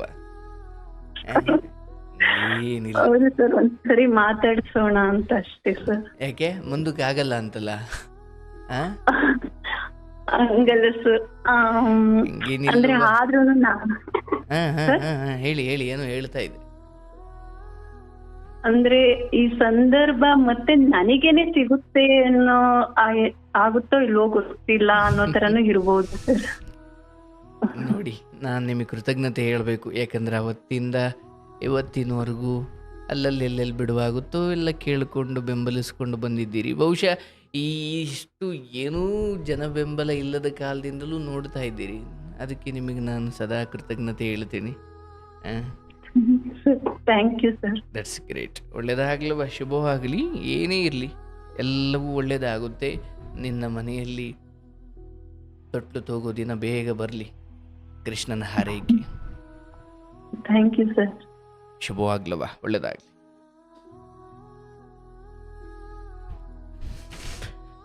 ಗೋವಿಂದ. ನೋಡಿ, ಆಗುತ್ತೆ, ಒಳ್ಳೆಯದಾಗುತ್ತೆ. ನೋಡಿ, ಈಕೆ ಕಥೆಯಿಂದ ಒಂದು ಅರ್ಥ ಮಾಡ್ಕೊಳ್ಬೇಕು. ಎಸ್ಪೆಷಲಿ ಹೆಣ್ಣುಮಕ್ಕಳು ವಿಚಾರದಲ್ಲಿ ಹೆಂಗೆಲ್ಲ ತೊಂದರೆ ಆಗುತ್ತೆ ಅಂದರೆ, ಅಲ್ಲೆಲ್ಲೋ 21 ಅಥವಾ ತವ್ರ ಮನೆಯಲ್ಲಿದ್ದಾಗ ಯಾವುದೋ ಒಂದು, ಕೆಲವೊಮ್ಮೆ ಹೆಣ್ಣುಮಕ್ಳುಗಳು ಕಾಯಿಲೆ ಕಾರಣಕ್ಕೋ, ಮನೆಯಲ್ಲಿ ಜಗಳ, ಇನ್ಯಾವುದೋ ಕಾರಣಕ್ಕೋ ಅವರು ಕುಗ್ಗಿರ್ತಾರೆ. ಅವ್ರ ಇಡೀ ದೇಹದ ವ್ಯವಸ್ಥೆಯ ಮೇಲೆ ಹಾರ್ಮೋನ್ ವ್ಯತ್ಯಾಸ ಆಗಿರುತ್ತೆ. ಅಂದರೆ ಆತಂಕ, ಭಯ, ಒತ್ತಡ ಅಥವಾ ದುಗುಡ, ದೌರ್ಜನ್ಯ, ಏನೇನೋ ಕಾರಣಕ್ಕೆ ಹೆಣ್ಣುಮಕ್ಕಳ ಬದುಕು ತತ್ತರಿಸಿ ಹೋಗಿರುತ್ತೆ. ಅವಾಗ ಅನಿಸ್ಬೋದು, ಬಿಡಪ್ಪ ಎಲ್ಲರಂಗ ಅವ್ರಿಗೂ ದುಃಖ ಆಗಿದೆ ಅಷ್ಟೇ ಅಂತ. ಇಲ್ಲ, ಇಲ್ಲಿ ಮದುವೆ ಆಗಿ ಮಗು ಆಗಬೇಕು ಅನ್ನೋ ಕಾಲದಲ್ಲಿ ಅವೆಲ್ಲ ಹೊಡೆತ ಕೊಡ್ತವೆ. ಹಾಗಾಗಿ ಮನೆಯ ಹೆಣ್ಣು ಮಕ್ಕಳನ್ನು ಸ್ವಲ್ಪ ಮದುವೆಗೆ ಮುಂಚೆ, ಮದುವೆಯ ನಂತರ, ಅದರಲ್ಲೂ ಮದುವೆಗೆ ಮುಂಚೆ ಅವ್ರನ್ನ ಸ್ವಲ್ಪ ರಿಲೀಫ್ ಆಗಿ ಚೆನ್ನಾಗಿ ಬೆಳೆಸಬೇಕು. ಚೆನ್ನಾಗಿ ಅಂದರೆ ಬಡತನ ತೋರಿಸ್ಬಿಡಿ ಅಂತಲ್ಲ, ಇನ್ನು ರಾಕ್ಷಸ ಬುದ್ಧಿಯನ್ನು ತೋರಿಸಿ ಅವರಿಗೆ ಹೆದರಿಸಿ ಏನೇನೋ ಮಾಡಬಾರ್ದು. ಇಲ್ಲಾಂದರೆ ಈ ಥರ ಎಡವಟ್ಟುಗಳಾಗುತ್ತವೆ. ಏನೇ ಇರಲಿ, ಒಳ್ಳೆಯದಾಗಲಿ, ಶುಭವಾಗಲಿ.